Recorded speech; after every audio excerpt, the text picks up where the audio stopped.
Well, good evening, everyone out there in the non-space that is the internet. I bet you're all lonely hearts out there. Well, don't worry, because we have a wonderful threesome for you. And who am I? Why, I'm Kat Rocha, the night editor. And I have with me two wonderful people who are definitely going to help keep you company this evening. Do Greys count as people? Of Oh, course. the Greys are people too. Greys are people too. Well then, hello there. I am J.Ishiro Finney, author and alien in the human suit, a gray alien in fact, but I also write books and audio dramas. And you know what? I have not been promoting myself enough lately, so you know what? With World War III right around the corner and all, why don't you get basically my telling of World War III, which is strangely prescient, which I wrote 12 years ago, Titanium Rain, on audio. Only 696. You flip that 9 upside down and you get 666. But Or if you then flip it it is the a other way 69 around, I was too, going to huh? say 69. And we have Janelle. Hi, a stay-at-home mom, pop culture fanatic, a little too obsessed with X-Men. There is no such thing as a little too obsessed. Hey, before we start about stuff talking, I finally got a chance to listen to your New Year's Eve episode. You guys made me laugh so hard I had to pause and run to the bathroom because I almost pissed myself. Oh, what got that reaction? It was just like you were talking about Ishi is the right level for motorboating, and I just died because I do that shit to my husband. But then Ishi just shit-faced out of his mind, screaming "fuck commies." So I finally got to listen to it. That has to be one of the best streams you guys have ever done. That was gold. I don't even remember much of it that well. I know that we. Holy shit! You guys were in rare form. I've only been drunk twice in my life, and that was one of those 2 times. Yeah, but it was fun. Well, what about the other week when we got drunk together and talked about X-Men? No, I got buzzed. Oh, okay. So, I yeah, was nowhere I near it. remember what I remember is us saying we'd drink a little bit and it just kept going. I remember talking about Kat's tits and then ending up with my face in her tits. I remember that. You remember more than I do, so unfortunately, I knew we had fun. I know that we started showing really lewd pictures you'd drawn. Oh yeah, we did. And you were describing your favorite power tools. Yes. And you need to publish that book of The Joy of Sex, but with cyborgs. Like Steve and I were laughing our asses off when we saw the pictures when you posted them. I need to finish that series. I really do. And I remember we told the story about the older Vietnamese lady checking out your art. Yes. And loving it. I just like the fact that I swear 90 minutes of that stream was just the worship of Kat's tits. I was like, God damn, dude, those are deities now. It was great. So yes, I will go back and listen to that again on days when I'm like blue or I'm just feeling blah, because you guys had me in hysterics. I was dying. Oh, my eyes are tearing up just like laughing about it again. It was that good. So excellent. I'm glad. Yeah, glad that it has your stamp of approval. Oh God, it was so good. I wish I could have been there, like a fly on the wall, just watching you guys. It was good.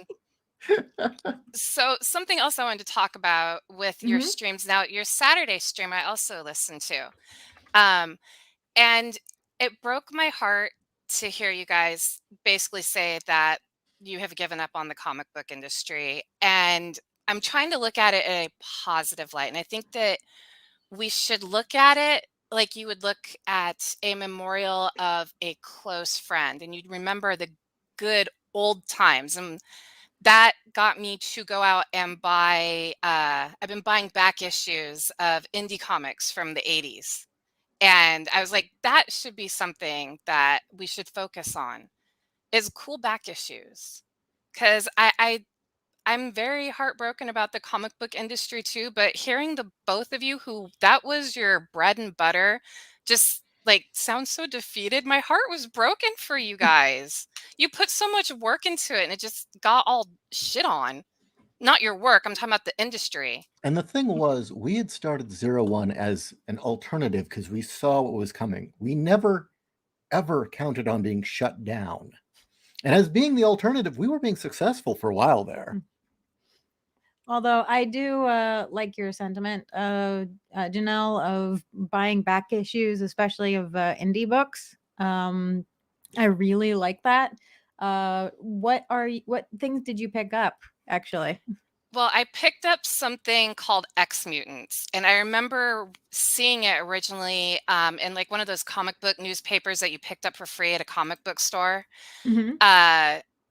And it was fascinating because it was X Mutants. It was the opposite of X-Men. It was a bunch of mutant teenagers that had been born after World War III that had been reverse engineered so they could bring humanity back to Earth. And they were having to fight against all the mutants. And it turned out it was a reboot of an original that came out from Eternity Comics in 1985 or 86. I vaguely And remember that. what I like about it is that it combines post-apocalyptic nuclear war, Mad Max, Escape from New York, and cyberpunk. And like all the women, like this is what I like about it. One guy, four chicks. They're all meant to breed with him and they're wearing sexy outfits and they all have about a C cup. And I mean, they're sexy as hell, except for the youngest one who is like fully clothed. And you're definitely like, okay, yeah, she's a teenager. That's, about like 15 years old. But I mean, one of the things I thought was so great is one of the girls is very forward and she's like, let's breed now. And the dude's like, okay. And they go at it. I was like, this is great. Cool. And it Ishi's was pulled up supposed to pictures. it was Wow. supposed to be a poke at Teenage Mutant Ninja Turtles, as Teenage Mutant Ninja Turtles kind of poked fun at New Mutants, because the original name for X Mutants was Young X Mutant Samurai Ninja, so they just shortened it to X Mutants. And I just read the first issue and it was really good. And I was like, okay, well, I'm going to start going back to comic book stores. And instead of buying all the crap that's come out now and keep getting upset about how it's all shit upon, I am just going to go for back issues of really obscure indie comics. Unfortunately, the only game in town now is comics and stuff. What about I'm trying to remember what it was called. The one in the industrial park off of Claremont Mesa Boulevard. I don't know if that still exists. I know COVID shut a shit ton of them down. The oldest store in San Diego, which I used to live next to, off El Cajon Boulevard, shut down. I never thought that store was shut down. It had been open since the 80s. Yeah. Yeah, they shut down. My God. COVID killed them. If the one in the industrial park that's like right off of the is that the 15? No, that's not the 15. God, I've been away too long. I'm forgetting the names of freeways. But that's right off of the freeway on Claremont Mesa Boulevard. I mean, like you can't even go a block and it's like right there. He had the most bitchin' dollar bin because he'd have full graphic novels or full prestige issues in there for like $1 each, sometimes 50 cents each. I picked up this entire Dampier series where it's this like half vampire who solves detectives, who's a detective who solves crimes. I picked up like the entire series for like $1 each in that bin. Nice. And again, they were prestige editions, so they were 150, 200 pages each. It was great. Okay, yeah, I need to find that store. I hope it still exists and COVID didn't kill it. I hope so. The owner is really cool too. He's great to talk to. Okay, yeah, because I don't want to be highbrowed, I guess you could say, because I know that comics and stuff can overcharge. No.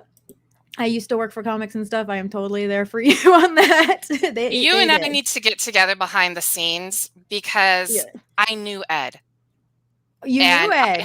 I hung out at the El Cajon store all my friends worked there. So Steve and I would spend hours in the El Cajon store.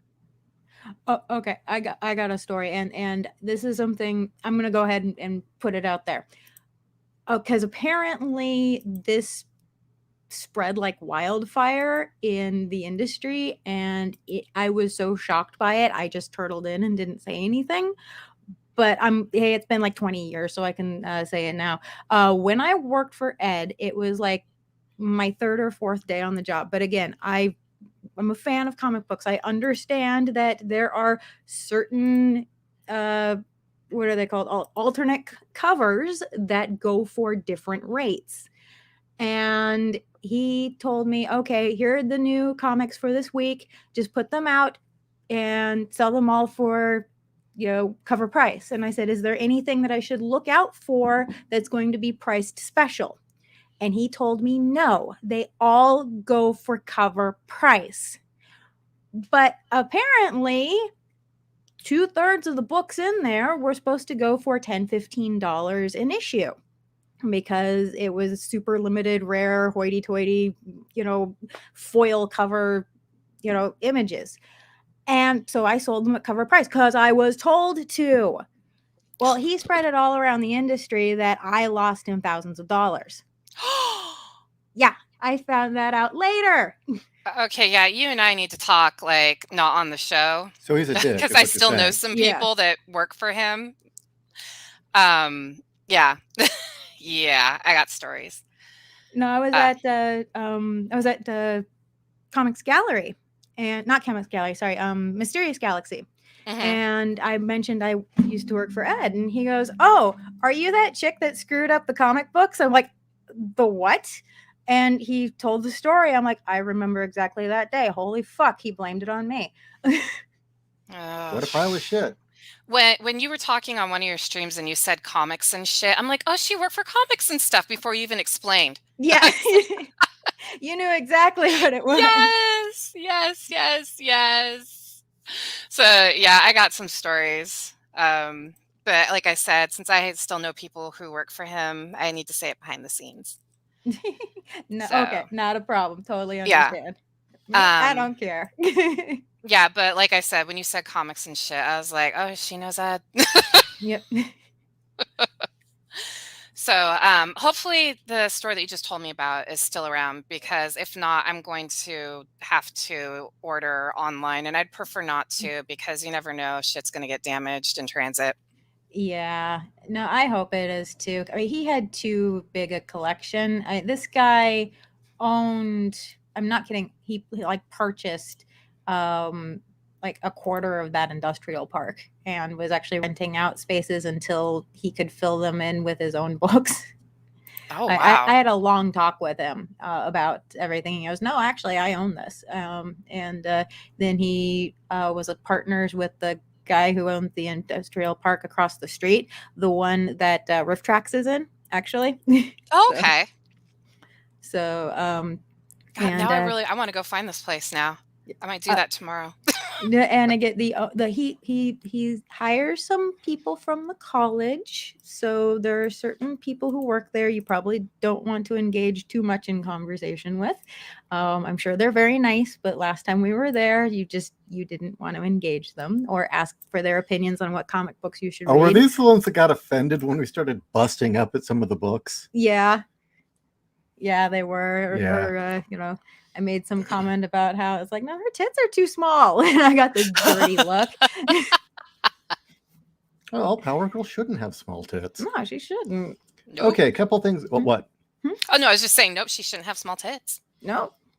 Okay, a couple things to answer. Eloise, usually when I do streams that have certain material that might get me banned, I erase it immediately after. It's just I've learned with YouTube, I've got to be careful. Mm-hmm.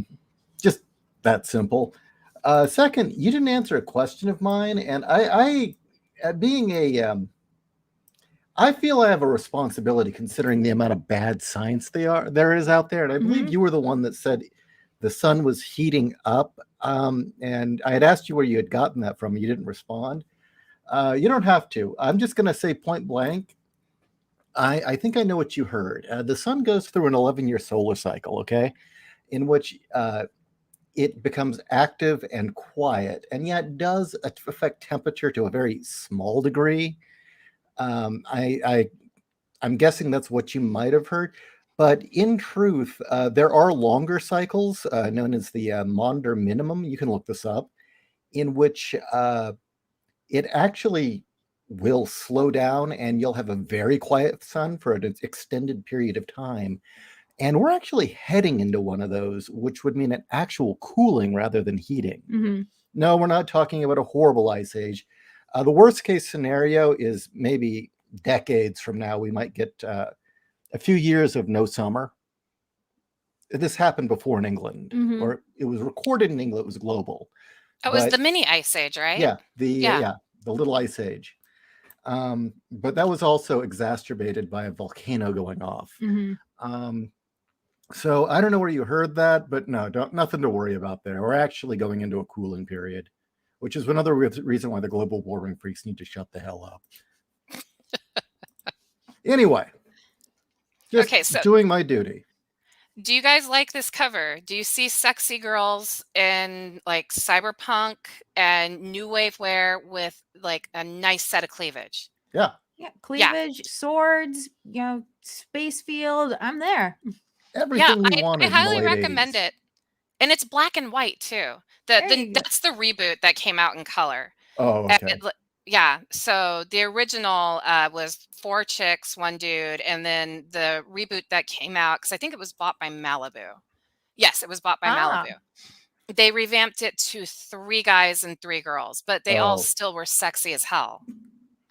Give me a second. I found the black and white one. Yeah, this is better. Yeah, I personally like the black and white. Black and white's really cool. That, and I appreciate that there is eye candy for everyone. Although that's obviously Bruce Lee on one of the pictures. Well,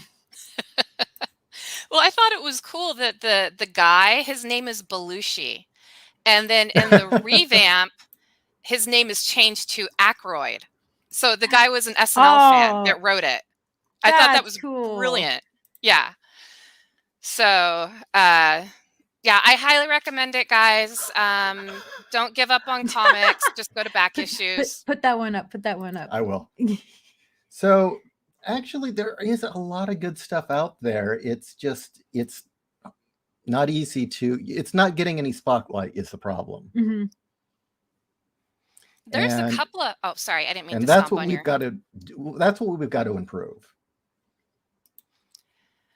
Well, there's a lot of stuff that Malibu did that I never got to read, like Ultra and Mantra. And I thought Mantra was great. I always wanted to read this one because it was a guy that he was a superhero, but he had to turn into a chick to be a superhero. So it was like, what's that one anime? Ron Mahaff? Yeah. Yeah, but it was great because it was like this like geeky guy that turned into this really hot chick. So he's a Sailor Star. Yeah, I like the black and white better. You know about the Sailor Stars, right? No. With Sailor Moon, there actually is a group. It's the Sailor Stars. They're all guys, and when they do the transformation, they can't be guys to be sailors, so they turn into girls. That's awesome. Okay, I need to read that. I have not ever read Sailor Moon, and it's not for not wanting to. I just like there's so much I have to catch up on because I mean, when I got into pop culture geekiness, I was really anal. Okay, I have not read that yet. Show us your notes.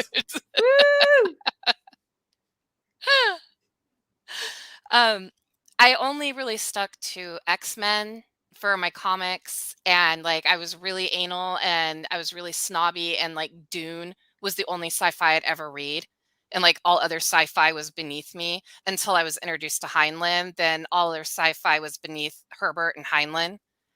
So it wasn't until I was in my mid-20s that I actually branched out and discovered a lot of this stuff.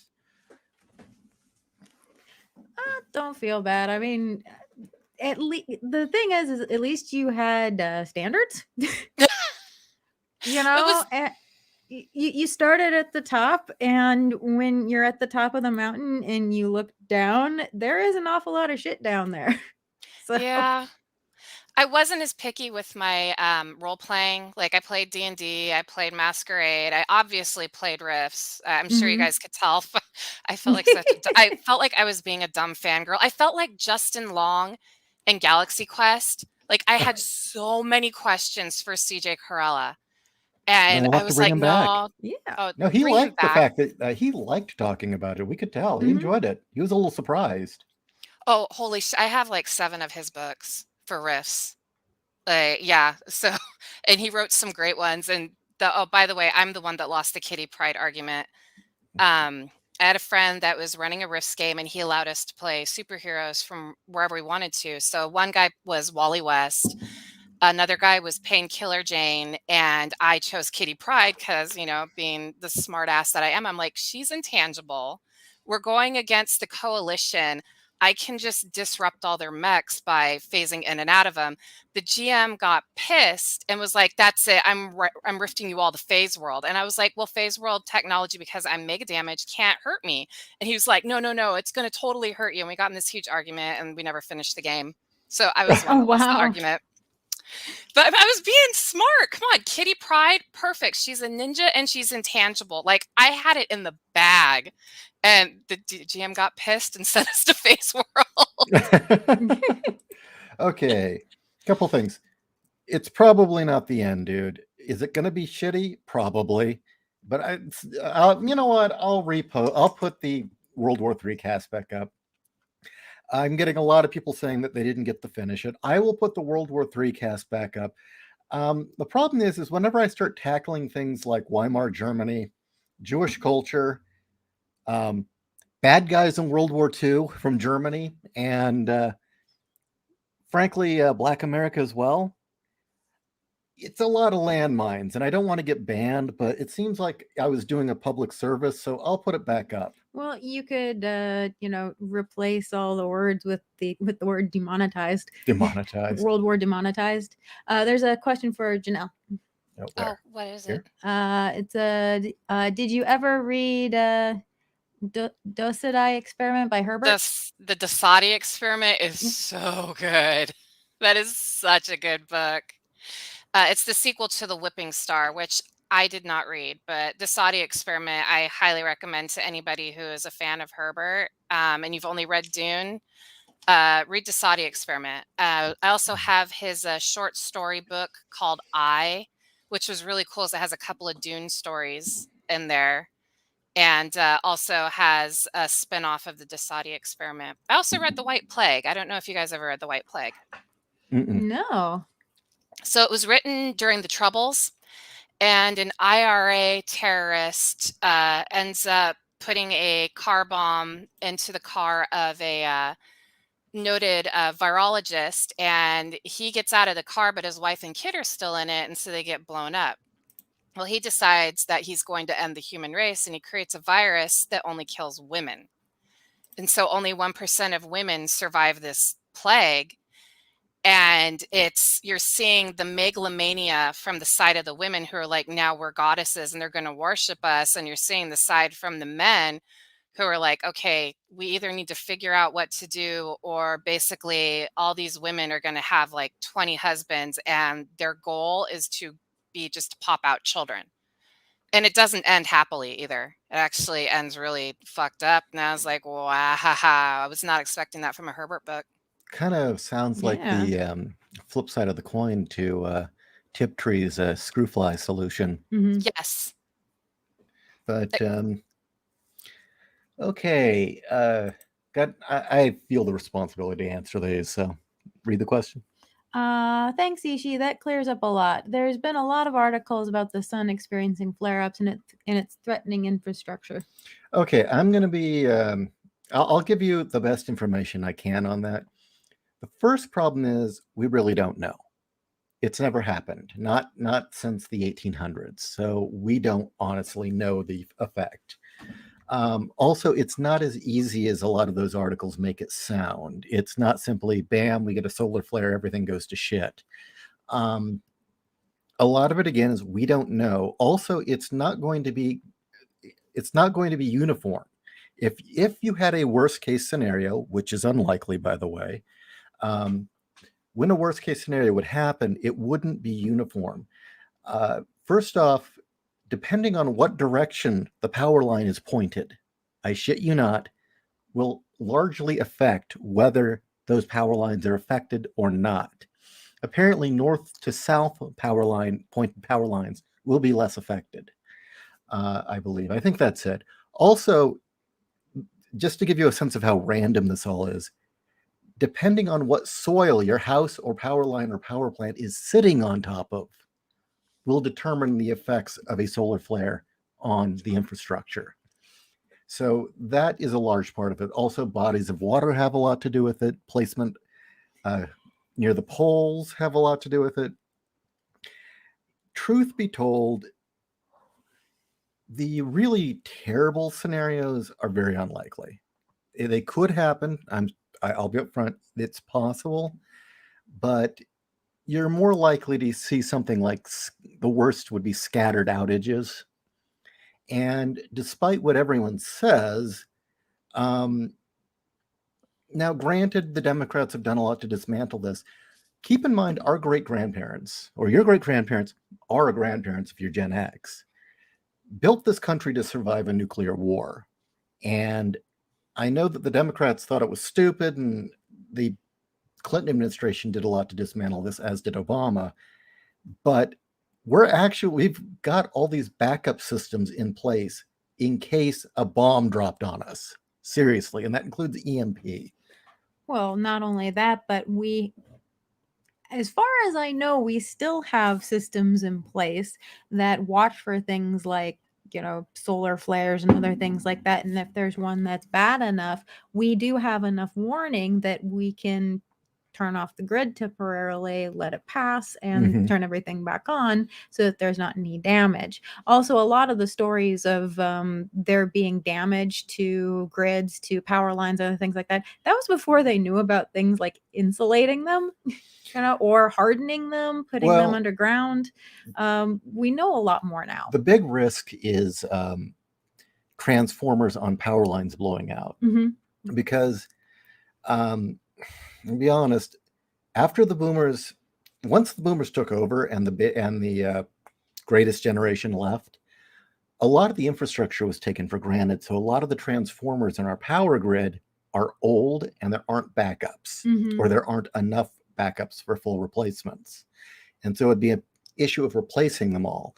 Now, again, one of the things that really pisses me off that Donald Trump did not get credit for is he's the only fucking president since, I think, Nixon to actually do anything about this. Well, he's also technically greatest generation. Yeah. In fact, after decades of being warned about, say, an EMP attack or a nuke, he was the first president to start putting money towards having the grid hardened to survive such a thing. I don't know how much he got done, but he started it. Also, we've got satellites now closer to the sun to give us better warning. Really, if you're really worried, the best thing you can do is have a storage of food and water, like you would for a hurricane, and or an earthquake. Yeah, and then if you can, things like solar for power. One thing is, a lot of people thought that a solar flare would be like EMP. It's not. Because what it does is it gradually rises the power level until all the grid pops. It's not a sudden shock, which was what blows out microcircuitry. And it was often confused. So again, maybe that will answer it. I believe the chance is 1 in 10 over the next 12 years that it could happen. And then it's the extent of, well, how bad is it? And then also it depends on where you're located. I mean, if you're in a major metropolitan area in a blue state, yeah, okay, I'm sorry. I'm sorry. I hate to put it that way. I was just gonna say, I'm very happy my in-laws live out in the sticks because we know where we're going. They got a well and a generator. We're good. Nice. Well, fortunately, you're next to a military base, so you're probably going to be okay. I mean, that is true. So, In fact, you're next to a couple bases, so yeah. So yeah, I don't know. This isn't the point of the cast. I suppose I could do research and like do a cast on that if you really want. But on the big list of things to worry about right now, don't worry about it. Don't let it. Don't lose sleep. How would I put this? It would be like worrying about getting in an auto accident every time you got in a car. It is a real risk, but what are you going to do? You take your precautions and live. I hope that helps. But the good news is, after we get this, once we get past this solar maximum, the odds of the odds of another Carrington event that would knock out grids will be very low for quite a long time. Mm-hmm. For a long time. That it's really, we're hitting a high point in the cycle. And by the way, it almost happened in what, 2002? Yeah. No, it was 2003, 2004, because it was around the time of The the fires. fires. So Which was weird because I remember that flare happened and it missed us. yeah. And everyone was flipping out. And we're in the middle of the fires. My house is burning down. And the bizarre thing is I could look through the smoke and I could see the sunspots.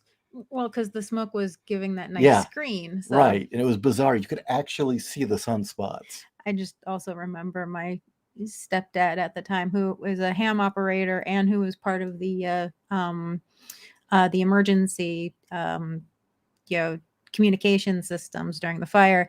He was happier than hell about it because the sunspot activity was helping with ham reception. Oh wow! Hey, he filled grid squares during that solar storm. He was so fucking happy about that.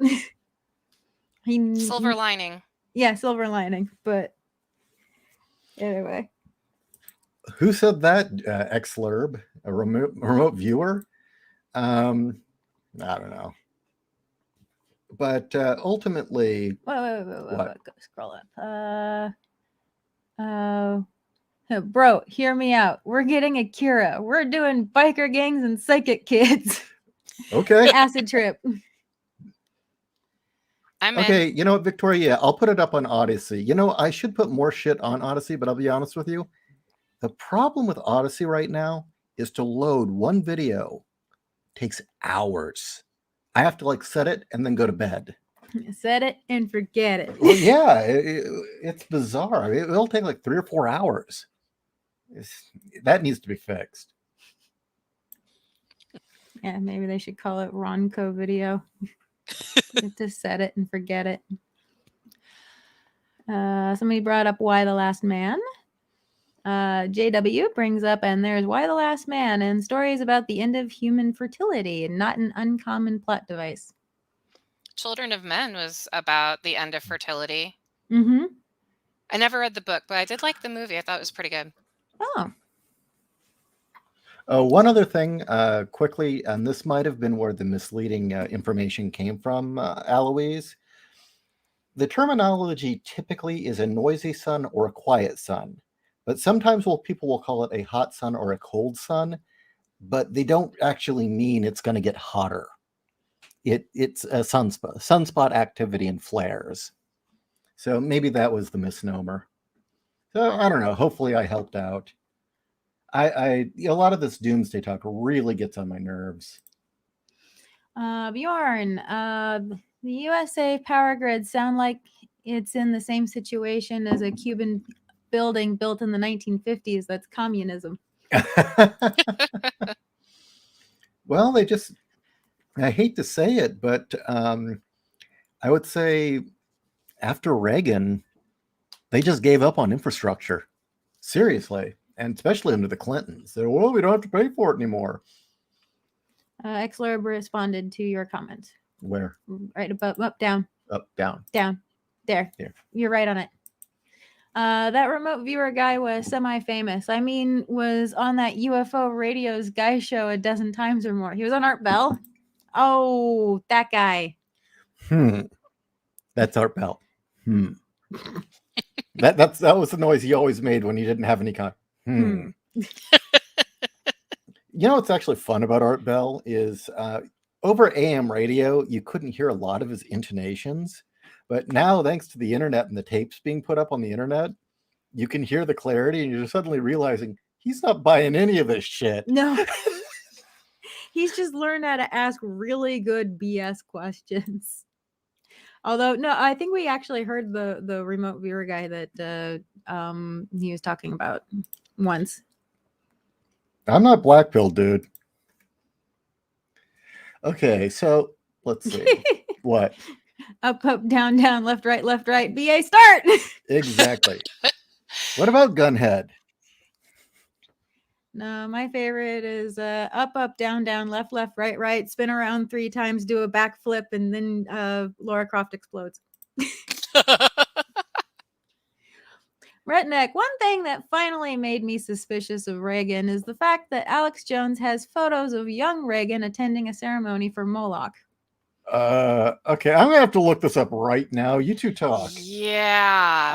Well, the only other thing I had to talk about tonight was that horribly disgusting, offensive French cartoon that I found that was so offensive that the French wouldn't even put it on their version of Adult Swim. What cartoon is this? It's called Pee Poo Doo. What? Pee Poo Doo? Yes. Wow.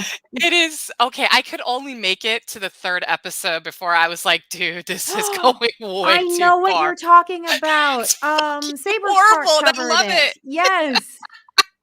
Are you familiar with Saber Sparks channel? No. Saber Sparks an interesting one. He I don't know if he still is, but I know he used to be a professional animator. And his channel basically started with what's wrong with animation nowadays. And then he'd do like history of different things like Ralph Bakshi's studios and other things like that. But he still would do, what's wrong with this? And he covered that. It's also really funny. I think Wolf would be entertained by this. He finally had to come out in public and say, yes, everybody, I am a furry, because for the longest time he was really embarrassed by it. And it's like, dude, what are you embarrassed by? It's actually it's cringy watching you dance around the issue when it's obvious. Just come out and share that you like this. And now that he's free, and it's great. But anyway. Okay, let me answer that Moloch question. Okay, I just looked it up, and it's the Bohemian Grove, okay? Now, here's the thing. That's not a statue of Moloch. That's an owl, and depending on what it's dating back to, it basically means occult knowledge or forbidden knowledge or higher knowledge, which can be good or bad, depending. I mean, that's also why Athena's symbol is the owl, and Merlin has the owl, and... I'm sorry, I love the occult picnic tablecloth there. But anyway. But I have no idea what Reagan's take on this event was, but I do know what Richard Nixon's take on this one and only time that he attended this was. And if you can find the recording, it is one of the funniest damn things you'll ever heard. Yes, it is. Here. He had never been to one of these things. He got invited to the Bohemian Grove. He went and he came back. And on the Nixon tapes, you can hear him. There is a recording of him talking about it. It's the gayest damn fucking thing I ever saw. Fucking grown men running around naked in the woods. It was fucking queer. I mean, I'm telling you, Kissinger. I'm telling you, Henry. Don't ever go to that thing. It's disgusting. It's like an SNL sketch. It really is. That sounds beautiful. Oh my gosh. I love it. Fucking gayest thing I ever saw. So Moloch is also an owl because he's a bull. Yeah, Moloch's a bull. And they would feed infants to him. It was that horrible image of it was essentially an oven. Oh, and Metropolis? Well, that's what it's taken from, but I mean, they really made those things. Yeah. Well, and then there's the Brazen Bull. Yeah. Oh, that Brazen Bull's the one that wasn't it? Was it not Midas? It was the guy that designed it. They tested it out on him. Yeah, and he survived. Yeah, good for him. But yeah, that was bad. But yeah, the Brazen Bull. I people want to say that it was fake or that it never happened. And the truth is that when it was originally created, it may or may not have actually been created then, but it definitely was made years later. So it is a thing that happened and people really did get put in it. And for those who don't know, the Brazen Bull is a bronze statue of a bull where the stomach is hollow, and you shove a person in there and then you set a fire underneath it. So And the acoustics, when the person would scream, the way it was built, it would sound like a bull snorting and raging. And so yeah, it's very morbid but interesting piece of history to read about. It is. Bjorn, actually, Reagan, Howard Hughes, Walt Disney, and I know there's a couple others. Actually, Ella Raines included, were all reporting commies in Hollywood because they saw that as a huge problem. So no, he wasn't a communist. He was reporting them. He was one of the people giving McCarthy the names. And the thing about Nixon is he really is kind of a tragedy. He could have been a great president. He did a lot of really good things, believe it or not. But what he saw happening, he was afraid would get to where we are now, by the way. This is what he was afraid would happen. That he saw the influences of communism. He saw what was going on at the Bohemian Grove. He actually saw the real threat of nuclear war and was the one that actually started to scale it back and move us toward peace again. And he, believe it or not, he was actually very good on the environment. But he got very paranoid and extremely worried, and it drove him to do very terrible things because he felt he had to do it or else.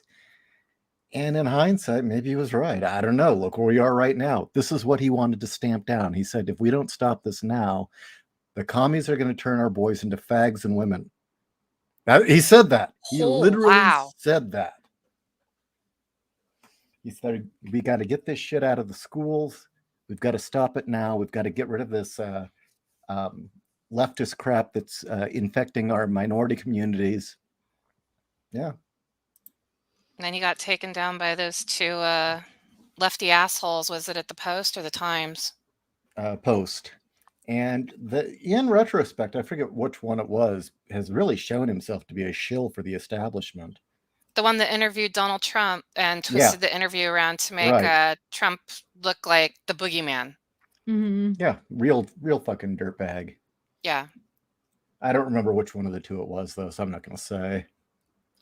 People are making Twin Peaks jokes with the owls. Well, there's a lot of reason to believe that what we all thought was nonsense in the 80s and just David Lynch making it up as he went along really was about the Bohemian Grove.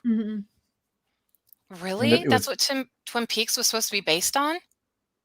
It was weird because we were watching Twin Peaks at the time, right? Did you watch it? I've only seen Fire Walk with Me. Okay. The show is like, what the fuck is this shit? It really did seem like it was just David Lynch being weird for the sake of being weird. And it was like, okay, well, what goes next? And how much weirder can it get? And, you look in retrospect, you find out about the human trafficking, you find out about the NXIVM cult and all the other stuff going on in Hollywood.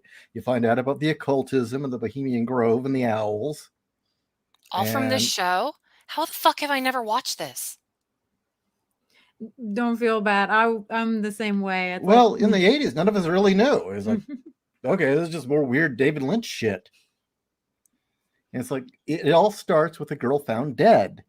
And as the story's unfolding, it starts to imply there's some weird black lodge, occultism, that gathers up in the woods in this region. And they're all rich celebrities and politicians.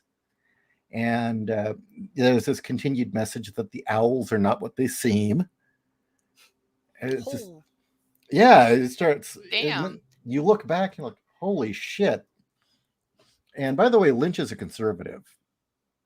Is that why he couldn't really I don't want to say get his stuff out there, because Mulholland Drive and Lost Highway, I Yeah. know, were pretty well acclaimed. But yeah, he's not liked. No, I that really surprises me, because pretty much all of his movies are considered artistic masterpieces, like Elephant Man. I never saw Eraserhead, and I was told that if you have a child, do not watch Eraserhead, so I've never touched it. I watched Blue Velvet, and I still need to see that. did I Although, tell you guys the Blue Velvet story? no, but then I have a little bit of trivia for you about Blue Velvet. Okay, so when I was with my mom, I was away at Girl Scout camp. My dad had rented Blue Velvet, and we come home, and I hear him talking to my mom. He's like, "Oh my God, I watched this movie, Blue Velvet. Don't ever watch it, Patty. It's awful." And so, okay, that sticks in my head. And then 18-year-old me is going to SDSU, and hold on for just a minute. Sorry, Chris was saying goodnight to me.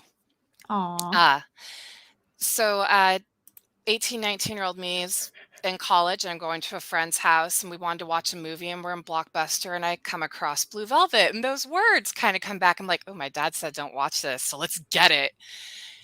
And we rent the movie, and we're watching it, and by the time we get to Daddy Wants to Fuck, my friends turn me like, what the fuck are you making us watch, Janelle? This is so creepy.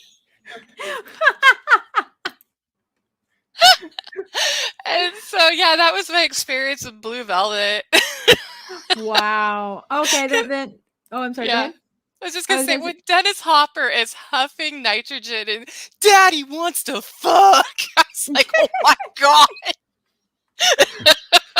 well, here's my bit of trivia for you about that.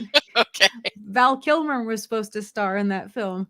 Instead of Kyle MacLachlan? Yes, they originally approached him, but he turned it down for Real Genius. Wow, I'm glad he did, because Real Yeah. Genius was also brilliant. Mm-hmm. Yeah. Yeah, so that was a smart move on his end. I mean, Kyle MacLachlan still had that like charming boy next door look to him that fit really well with the young man getting, no, I don't want to say corrupted, but like entering manhood via Isabella Rossellini. Mm-hmm. That was, honestly, I mean, I'm probably not correct, but I consider that more of a noir film, but I could be wrong. I'm not very good at establishing noir.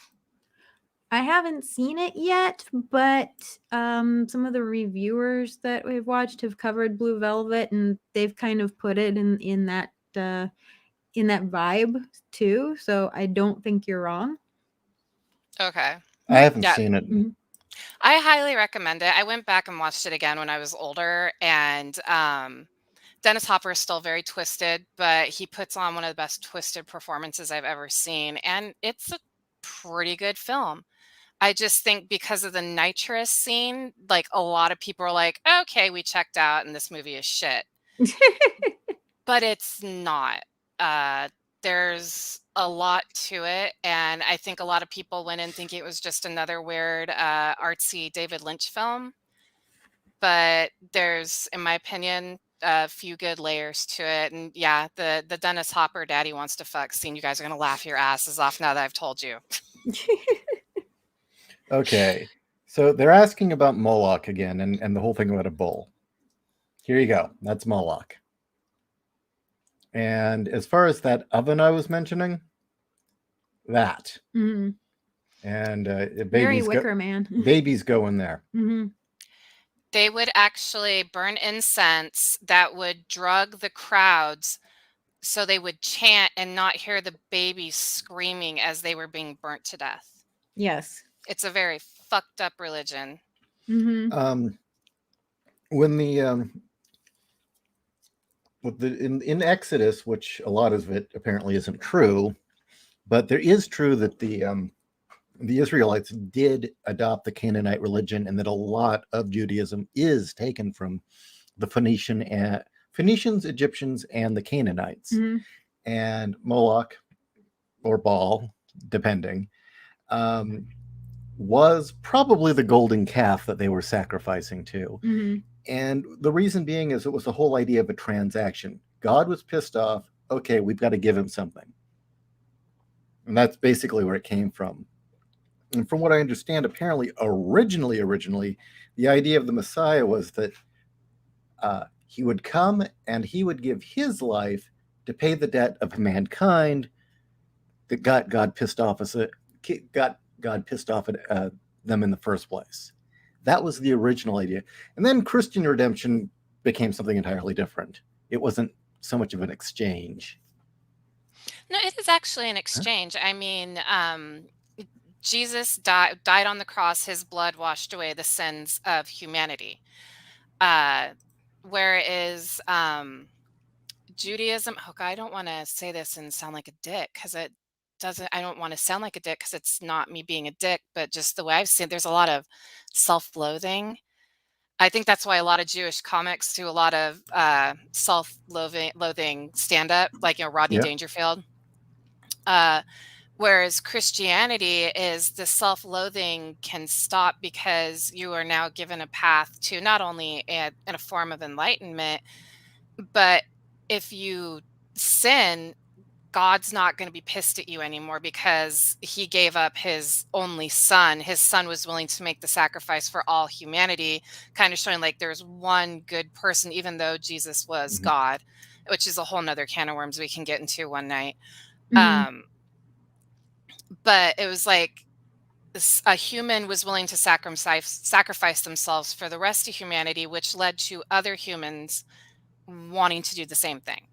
And you do see that in the further chapters in the gospel. And like I said, that's another night we can, in fact, we should have my friend Chris on. This guy went to seminary. He knows his Oh, shit. interesting. That would be a Uh, good show. yeah, well, I've told you guys about him. Mhm. He is all about the supernatural, aliens, cryptids, and Christ.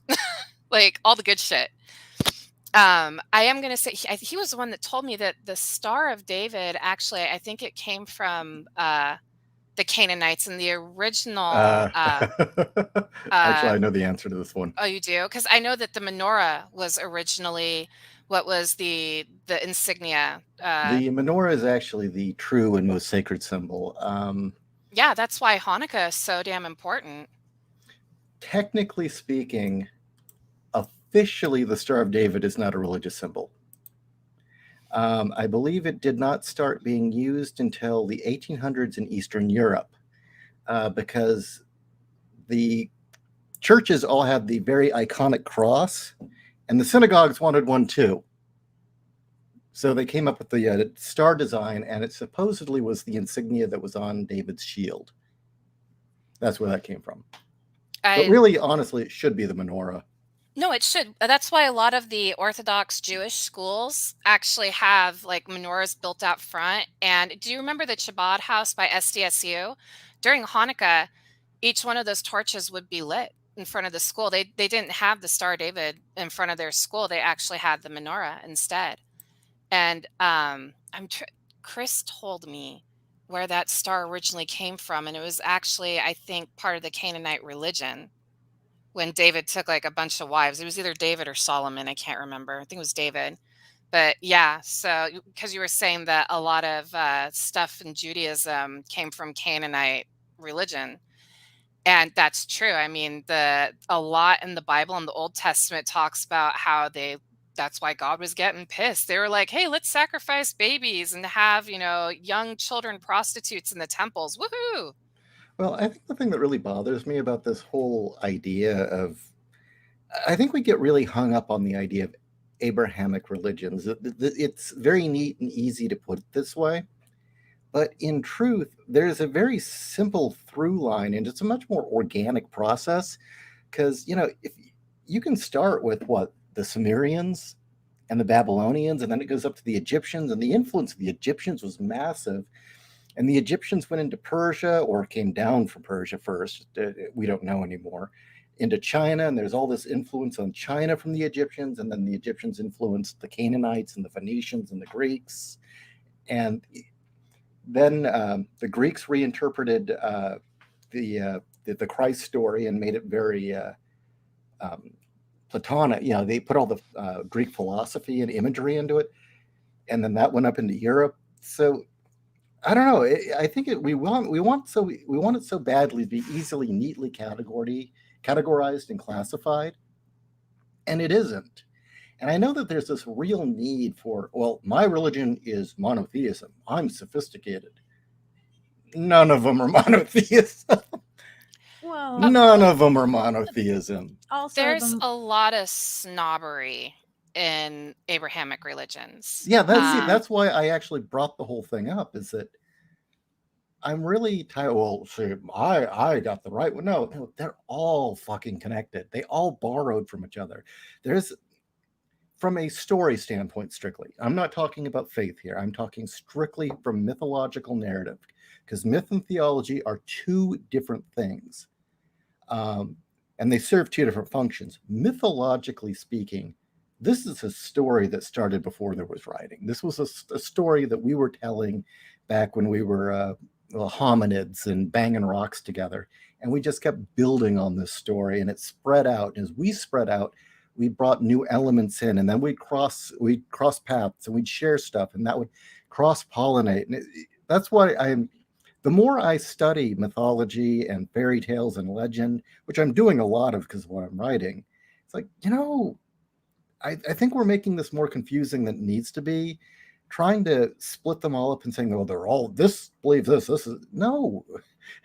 There's kind of, it all came from a very similar source beginning, and then just kind of branched off like a tree.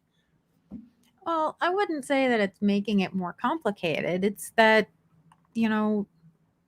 not to offend any of our listeners out there, you can just take this as my opinion and say, oh, she's wrong, but fine. The truth is that there are some people who really do need to feel like, no, I have something that's real, that's actual, it's tangible, and it's never changed. It's always been exactly this one thing. It's everybody else. I am the rock in the river. It's like, no, things have merged. Ideas have been introduced and have gone away. Things have shifted and changed and evolved as we've all developed as a species. And really, the big point is what's the message, and how is it that you're going to live your life? What are the compass points of your life? What are your morals? And where is it, the ultimate question, where are you going afterwards? And do you have somebody that you need to answer to? And I'm going to be pretty brutal here, okay? I'm sure this will not make me popular at all. I'm going to say flat out, I think Christianity's saving grace is the Greeks. If it had not been for the Greek philosophy, we could have gotten something just as screwed up as Islam. Sorry, Muslims listening. But seriously, if it had not been for the Greeks, I don't think we would have gotten the anybody can be forgiven, the idea that every life matters, a lot of those ideas are Greek. They're not Abrahamic. Well, it's extremely against Judaism to have anything involving drinking blood, even symbolically. And that's to them. Well, they weren't into death metal, now were they? No, they weren't. But a Greek mystery cult that drinks blood, even symbolically, that's something they were all into. Wait, so when Gene Simmons as Kiss was spitting pig's blood at the audience, he was committing a sin? No, it was when he put his blood in those comic books, he was anointing all of us. Wait, he's Jewish. He was born in Israel. Yeah, he was polluting his body. Holy shit. He was putting mouthfuls of pig blood in his mouth and spitting it on the audience. Wow, that's a big no-no. And to go off your Greek thing, your Greek idea, that I absolutely agree. Steve and I have talked about this, and the Greeks were the best at doing the translation for the Bible. Like, if you want to get a truer translation, you go back to the Greek stuff. Mm-hmm. So no, the Greek influence is there. And like I've said a zillion times on this show, I'm a Christian. I believe in God. I believe in Jesus. I believe in the Holy Spirit. But I also don't take the Bible as like actual literal word of God. It's a history book that has been put through a filter so many times. Things have been added in. Things have been taken out. Each religion and Christian, that's great too. You're talking about branching. You have Catholicism, you have Lutherans, Baptists, Pentecostals. oh god, the Calvinists, and each one says they're the correct one, which is like bullshit. Uh, the King James Bible, they have discovered that it actually added in to parts of the gospel that it should not have added into, and they subtracted stuff too. So Oh, they all did. yeah, so I'm sorry, I was just saying the most recent version. I wasn't Oh, saying, yeah, I wasn't saying they were the only ones. They all did. I was just saying, well, like, the most recent one I can think of was yeah. the King James.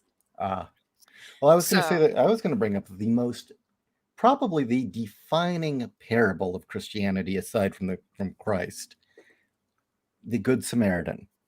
One of the most important stories in the Gospels, right, or the parables. There is incredibly strong evidence that it was written in the Middle Ages. Did you know that? really, Yeah, it no. was probably added during the Middle Ages because of all versions. When it first starts appearing, when it doesn't, and also the language is distinctly different than what the Greeks would have written. Yeah. But see, Um, but see, from a faithful point of view, I suppose you would say, well, God intended it, or in my point, it would just, it served its purpose. We wanted that message in there. The development and evolution of our social structures needed it there, so somebody put it there. I like the Good Samaritan story. Mhm. Honestly, I think that is the defining story. Um, in my opinion, it's that one and the prodigal son are the Yeah, two defining parables in the Bible. I But agree, actually. yes, Or at least are the ones that beautifully and expertly show how you should treat one another. yes, I that the golden rule: do unto others as others would do unto you. Hmm. So I think we pissed off somebody in the chat. I was oh, noticing that. Exler. Yeah, dude, like, I don't mean to be a dick, but the Bible we have today, there's the Catholic Bible for where I am as a Lutheran is considered part of it is apocryphal because the Jubilee and Enoch are in it, but that's not in the Bible that I read. And I'm not trying to be a dick. I'm not trying to say that you're wrong, but things do get taken out and put in. Exler, I'm a rotten atheist. I'm going to hell. Don't worry about it. I'm speaking of this strictly as essentially a cultural and social evolution of a civilization, and that I view this as the mythology, not the theology, and there is a distinct difference. You look at it from an anthropology Yeah, perspective. and I would again say from a faith point of view, if one faith doesn't require science, and it shouldn't. Hmm. Faith is the opposite. Faith should not require proof, but then it wouldn't be faith, now would it? No. But also, wouldn't the faith point of view be, well, that story was added because God wanted it? Wouldn't that be it? Well, yeah, I'm in total honesty, not saying it in an ironic or putting down way. He works in mysterious ways. I mean, was it God's intent when they ditched reincarnation? Guess so. That was in there. That was in there. Hmm. There was all sorts of weird stuff that was pulled. Yeah, you look at all of the apocrypha, all the books that were pulled out at various times by the Vatican or other leaders. What they did put in, and then there's the whole reason why Martin Luther, nailed his theses to the wall. It was because he could actually read Latin, and he knew that what our the religious leaders were saying was true, including the most holy, was absolute garbage. So who I do you, think you know, who do you go with? I think a lot of it too is translation. Hmm. Because there is, I think it's either Elijah or Elisha is telling the priests of Baal to come out during a drought and prove that their God is real compared to Elijah's God. I'm pretty sure it's Elijah. And what they do I is know he Moses says, had to do it. yeah, he says, pour out water, pray to your God, make him do signs, whatever. And this is in the middle of a huge drought. So water Mhm. is more precious than gold. So these priests pour out water and they're like doing their dances and speaking in tongues. And Elijah then says to them, oh, hey, your God must be asleep. Well, apparently the original translation that came out was much more rude. It was, oh, your God must be taking a dump. And so, some like I said, translation is different. And also, like, I'm sure they were probably like, oh, maybe that's a little too harsh for people to read. So we'll just say he's sleeping. Yeah. Also, Um, wasn't Baal and Beelzebub essentially the same guy, and it was a mistranslation or the same figure? That Beelzebub was basically a merging of Baal and shit. It was an insult to Baal. Mhm. that I do not know. That is why we should have Chris on one of these nights. Because he would know. I've learned a lot of this stuff from him because we were talking about the Elijah story because that's one of Steve's favorite stories in the Bible, because then Elijah calls on God and God actually sets the water on fire and it's really cool. And the priests are like, oh shit, we look really bad. And because Steve thought it was great that they insulted him by saying, oh, your God must be asleep. And then our friend Chris was like, no, I think it was supposed to mean that your God is taking a shit. We were like, wait, what? Like, that's even more Well, it wasn't badass. exactly like they were polite back then. They were Oh, pretty No, no, bawdy. no, they were no. really bawdy. I Uh, really do think that if you're gonna give the Bible to people, you need to be upfront. You need to show the bad with the good. I mhm. don't like, unless it's a children's Bible, they don't need to see that yet. No. Well, I'll go a step further. I mean, the stories, the mythology, the lore is one thing. Really, the important part is, in my opinion, the message, the humanism, the innovations. Let's just say the innovations that Christianity brought. And there are some very, very important innovations that civilization didn't have before it. And what Christianity is responsible for is one, the concept that life is sacred. That is not universal.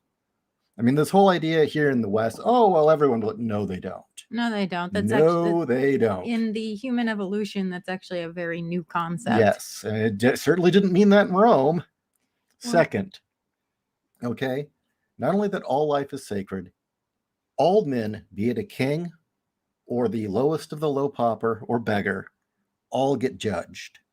No, there is no one special in that right. And that was what pretty much allowed us to create the concept of law. mhm. Nobody special. We should all be judged under God's law. That's not, that was new too. Well, and third, that we all can have paradise. We all can go Yeah, to the third heaven. one was We all can be redemption. redeemed. The fact that anybody, it didn't matter what your race was, where you were born, how much money you had, or your bloodline, there was no chosen people. Anybody could be saved. All you had to do was repent, accept God, and mean it. Mhm. Yeah, this whole thing, one thing that really bugs me is I know a lot of atheists will, oh, anybody can be. So Hitler, all he had to do is, I'm sorry, I believe in God, and you'd be forgiven. No, he wouldn't. He'd No. have to actually mean it. And that's in there. It's very clear. Words don't mean shit if you don't mean it. And, God knows. Those three innovations, in my opinion, are what made Western civilization possible. Mhm. The world we know today would have never fucking happened. We'd probably look more like China or the Middle East or somewhere else really unpleasant if it had not been for Christianity. And even as an atheist, I can say that's a fucking miracle. That's Mhm. an achievement. A lot of well, I shouldn't say a lot of people. This is a discussion that my husband and I have had with Chris and his wife. Like I said, he is like our go-to. The guy is a walking dictionary of the Bible. Um, One thing that is also amazing about Christianity, you can still be an atheist and you can still go to heaven. You have to literally be like Aleister Crowley, where it's like he was a priest before he decided Mhm. to become sex magic. And Aleister Crowley knew. He's like, oh, I believe God exists, but I am turning my back on him. Fuck that guy. Like, I'd rather be hanging out with Satan well, he wasn't hanging out with Satan, but I'd rather be fucking my way through my life. Because apparently on his deathbed, he was freaking out. He's like, oh, I know where I'm going. I've turned my back on God. I know where I'm going, but he would not repent. And what was explained to Steve and I is you have to be like Aleister Crowley to not be accepted into heaven. You can be an atheist. You can be a part of another religion. You have to actively be like, I know God exists. I know that he's going to give me all these great things, but you know what? I'm going to give him the middle finger and I'm going to do my own thing. And you have to be unabashed about it. It's an active, deliberate thing. Yes. Fair Maiden sent you something. Oh. Where? Email. Oh, email. Okay, first. JW. Is Jesus a demigod like Hercules is the son of God? What is this what is this Holy Spirit made of? Was the Holy Spirit created after Jesus? The Greeks wanted to know what it meant. Well, I can explain. Can I explain this one real quick? I can explain. It's all canon, basically. It's what you believe. Yeah, I was going to say, oh, go ahead. Yeah. No, go ahead. No, I'm sorry. I get excited about talking about the Bible, and I'm not trying. I just want to make it clear to everybody. I am not trying to convert anyone. I've seen what that does to people, but I still like talking about it because it's No, one of my you never favorite tried subjects. to convert me. No, and you know what? I won't, because I've seen what happens when you try to convert people and pressure them. It drives them further away. You're not supposed to do that. That's one thing that really bothers me about modern day Christianity is this push to browbeat people into the religion with fire and brimstone. You're not supposed to do that. You're supposed to show through good works and just be kind and be like, hey man, like, okay, you guys are atheists. I'm still friends with you. I love you guys. Okay. Mhm. Like, I'm not going to turn my back on you and be like, oh, you're atheists. Whatever. It's like, no, that's how you guys roll. Like, I'd like to show you how we function, but we're not going to judge you. Like, I know this because I went to a fire and brimstone church that really judged people and drove I'm people sorry. away. So, like, you're supposed to look at it this way. Jesus hung out with prostitutes. He hung out with tax collectors. He hung out with diseased and the crippled. Those are people that were untouchables, but he hung out His with wife them. was a whore. Mary Magdalene? She was an ex-prostitute. Well, and Christianity, she's not his wife. Really? Yes. Oh. So I know that some people think and that doesn't offend me. Okay. Like, well, no, I find that interesting because I went to a Lutheran school and that's what they taught us. Are you serious? Yeah. I went to a Lutheran school in Los Angeles and they taught us that Mary Magdalene became his wife. No, I'm a Lutheran. She So was just one of that's his followers. Holy shit. I would love to have a conversation with you about that. Like, for Okay. real. So, okay, where were we? Oh, yeah. Jesus is a part of God that God set down in human form. The Holy Spirit is your faith in what God is filling you up, and that is what is called the Holy Trinity. Mhm. The Spirit of God himself and your faith fills you up, and that's the human part. Then you have Jesus, who is almost like the bridge. He is God in human form that gave his life up for us. He was the final sacrifice, because they did a lot of sacrificing of animals in Judaism. And then, there's God. He is the Father, the creator. So, and that's like the simplest that I can give. I hope that was I didn't confuse anybody, because I know it can get confusing. And I think we've really pissed off.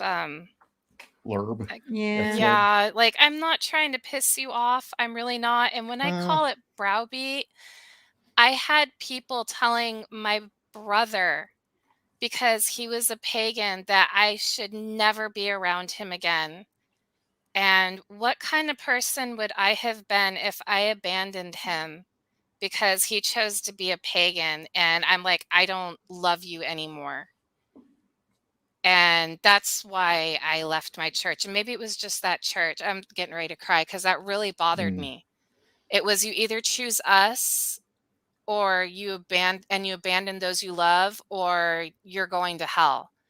I don't think I'm going to hell because my brother worships Viking gods. Now, I will say I think it's very silly that he worships Odin and Bor and Loki. There's But I actually don't sense think I to would. that, but I'll tell you why in a minute. I don't think I would be a good Christian if I abandoned him like everybody else did. The reason Odin's making a comeback is because the one problem with the cosmic God the Father, Yahweh was an earthbound God and not a very nice guy. But Christ's God the Father is very much a cosmic God that's kind of, in a sense, beyond us and not a God of earth, but of Hence, you everything. have, Jesus, who Right. was very much. And there is, due to I think, the masculinity crisis in this country, there's been a real need within men and young men especially to find some sort of father god figure as an example. And Odin's not a bad choice, to be honest with you. As long as it isn't Zeus. I was gonna say he wears the pendant of Mjolnir Oh, on the upside down hammer. So he actually is, I think, more towards Thor. And when he goes to Wasteland Weekend, he has the hammer carved into his armor, his Marauder's armor that's for his cool. tribe. That's And badass. yeah, so I mean, like, of course, Fury Road, Immortan Joe brought back the Norse mythology, ride shiny and chrome in Valhalla. So yeah, I do believe that he more worships Thor than Odin. I don't really know because we do not talk about religion with each other because he absolutely despises Christianity. And like I That's a said, shame. I think it's silly, but I also have to say that I am colored by comic books. So when I think of Norse gods, I think of Marvel comics, not like the actual badass gods, but like the shit you saw in the movies. So, like seeing Loki as this like hunched over guy missing his teeth, like, what kind of plot am I going to do today against my brother? Not like actual trickster god who wasn't really a villain. He was literally a trickster. He started as a trickster, but he kind of turned into a real asshole. What it was, he was the problem son. Yes, he was. He was the Starscream of the equation. I kind of see him as the son whose jealousy, whether it was real, but I think he himself also exacerbated it. Made it to the point where the joke went too far. Yeah. And that's when he killed his brother. Well, I did find it funny that his joke went so Yeah. far that Odin's horse humped him and he gave birth to a Sleipnir, the eight-legged horse. Yes. Well, apparently Loki kind of swang both ways, and Frigga used to make fun of him for it. Yeah. But no, I mean, if you're going to pick a father figure, Odin is not a bad choice. But really, if you look at it, the way to think of it is that Thor was the popular jock with the big dick that everyone liked, who was the hero. And Loki was the smart one, but he was short, and he wasn't ripped, and he wasn't as handsome as his brother. He was bookish. And he never got the credit that he wanted, and he got bitter and mean. And eventually kind of got down to the school shooter mentality of, I'm going to burn it all down. Mm-hmm. That's what he did with Balder, right? Yeah. Yeah. He killed Balder. He specifically married like a creature, a monster, so that all of his children were monsters as well. Like hell. Because isn't she half corpse, half human? Yeah. Yeah. So okay, so I wanted to address this because I like this actually. Star Storyteller, the ironic thing is the left says words are violence, but it seems to me Christianity understood what words mean.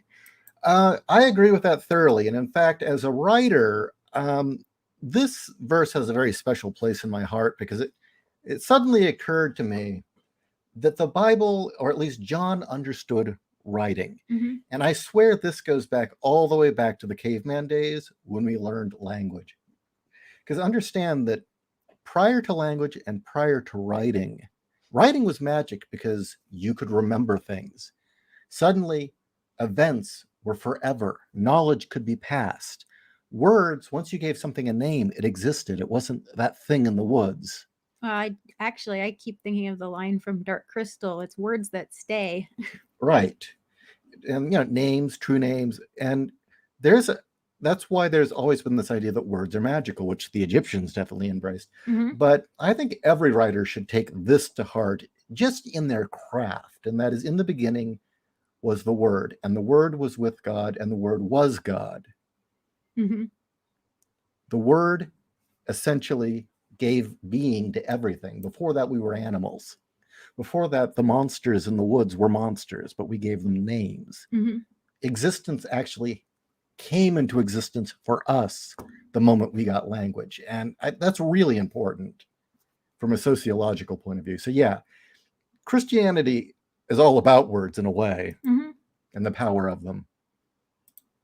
Well, I can study the people I'm living with, right? Isn't that your whole reason for being here? You're supposed to be studying all of us. Yeah, I'm You've supposed. gone native. Well, I went native for the boobs. You're like that chick who was with the apes. You're no Oh, way. Diane No. was it Diane Fossey that went native I No. think and then got that's her. assassinated?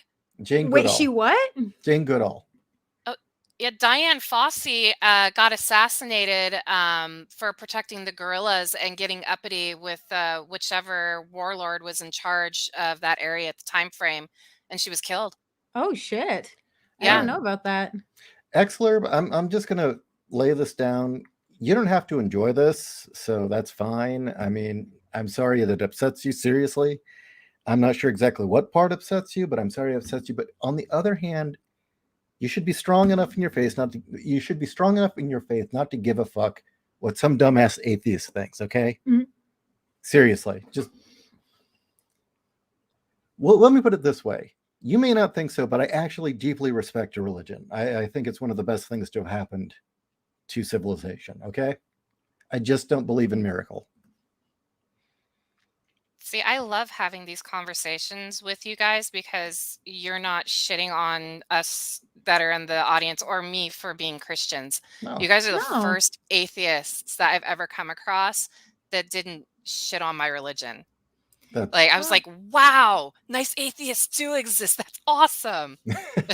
No, I actually I think that's the difference I- between I- atheists and God haters. well, see that's the problem is that even they can't tell the difference between the two, and that's personally I've had a huge problem with people who do say I'm an atheist because 9 times out of 10 it's not that they're atheists, it's that at some point they got pissed at God and this is their vendetta and they're going to beat the drum trying to rip people away from God, from their religion because, God done them wrong and that's not right. I have my own reasons for why I don't have faith, but that's a personal thing for me. I who am I to say what somebody's path is, and I very much so could be wrong. You know what, that's for me to judge, but I'm also not going to look at something blindly. I can tell the difference between morals and values and stories and that they have values, and that's precious, that's wonderful. But I'm also going to look at the historical significance and how these things have evolved and came about and how we learned these lessons that have developed into what we know as modern Christianity. And that in itself is an amazing thing to look at, how humans have stumbled and fallen and killed each other and committed atrocities and done all this other stuff and come up with these rules that modern civilization has been built on, that the European empires, even with how bloody that history has been, have still risen up and built these wonderful values and a core system of at least judgment, if not how we should treat each other. And look, how many times have you guys thought you saw aliens? It was just one of my ships. I have never ever seen anything weird in like any sort of UFO. Apparently, they avoid me like the plague. Like everybody else I know has had, like, I've had supernatural experiences, but I've never had a UFO experience. Like I even got taken out to by Edwards Air Force Base where I could see military UFOs and I didn't see shit. It's like I must be a repelling magnet. Like what the hell? It's not fair. You guys have cool stories. I don't have any UFO stories. I've definitely got paranormal stories, but I don't have any UFO stories. Yeah, I've got paranoia. Yes, I'm a paranoid person. Paranormal stories up the wazoo. But yeah, no UFOs. And it just makes me sad because my friend Chris sees cool shit like that all the time, especially out in Arizona. Like, that's not fair. When we come visit, there's like nothing going on. Exler, Rick, that's not true. Rick Doty made that up. You can look him up. Seriously, Rick Doty, he's a disinformation guy. He is responsible for that story. He is. That's where that started. I know he is, but Doty's beautiful to Rick watch. Doty, Air Force Intelligence. That his job was doing disinformation. Yeah. He said that Grace created Jesus. Yeah.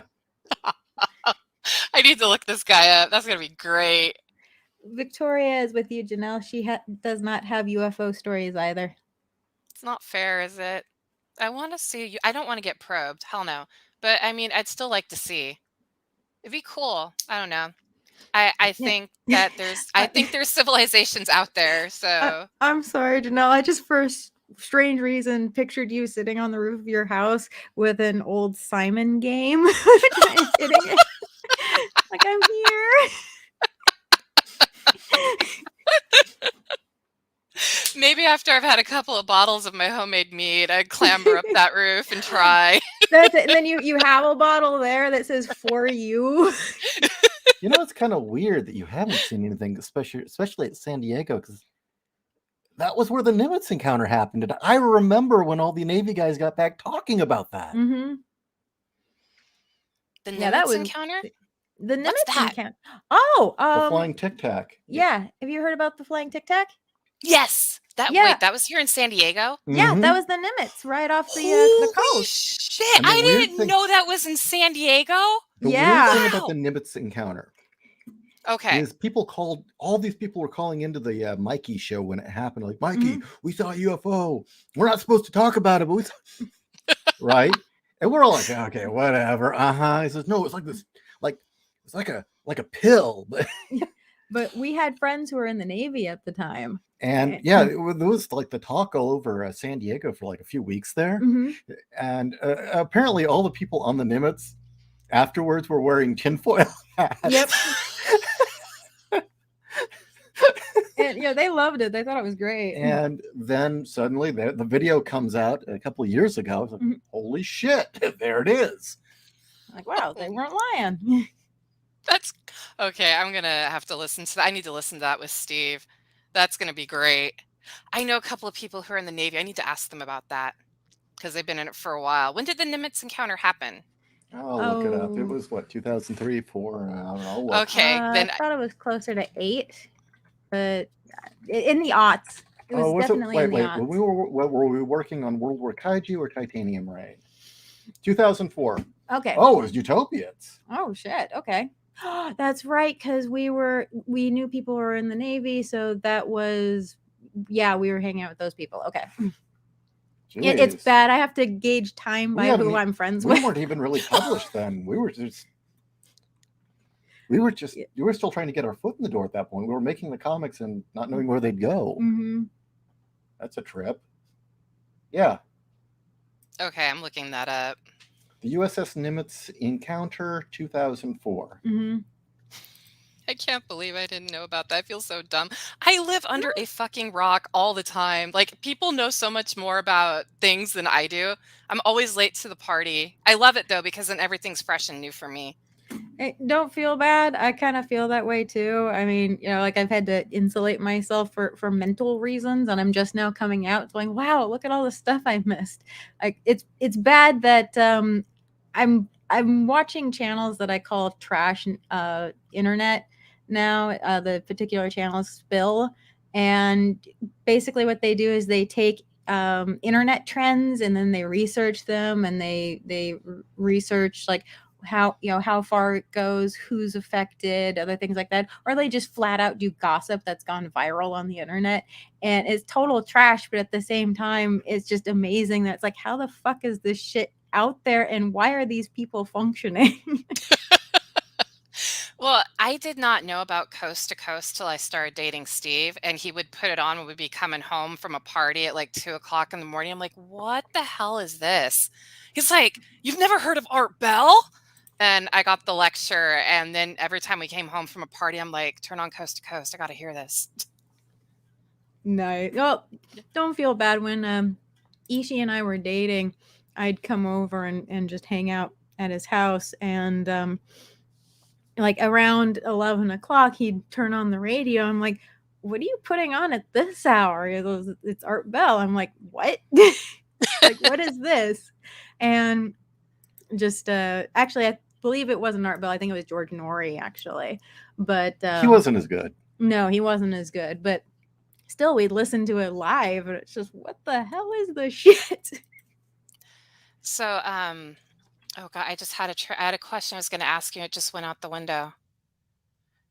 Oh, well, it must not have been that important. I do have to say, though, this is kind of off the topic, but I was just thinking, between Ishi and I being at Sabat and you being at comics and stuff, it still blows my mind we did not meet earlier, because I swear to God, we must have run in the same circles. Yeah. I'm with you. Well, that's what happened with Steve and I. Apparently, we were at the same parties, ran with the same people, hung out at the coffee shops at the same time, but didn't meet till 99. Did you hang out at Old V? I was just about to ask. I did hang out at Old V a couple of times. Okay, look, you were in the scene. We were frequenting the same places at the same time. You had huge tits, and I didn't notice you. Okay, that's really just talk about odds. Well, those clubs are dark. I have to admit, I was off-putting to a lot of people when I was younger, because I was trying to figure out who I was. And I don't mean to self-diagnose, but my dad had ADD, and I'm pretty fucking positive I have it too. And so I was very loud and very rambunctious, and I scared a lot of goth people.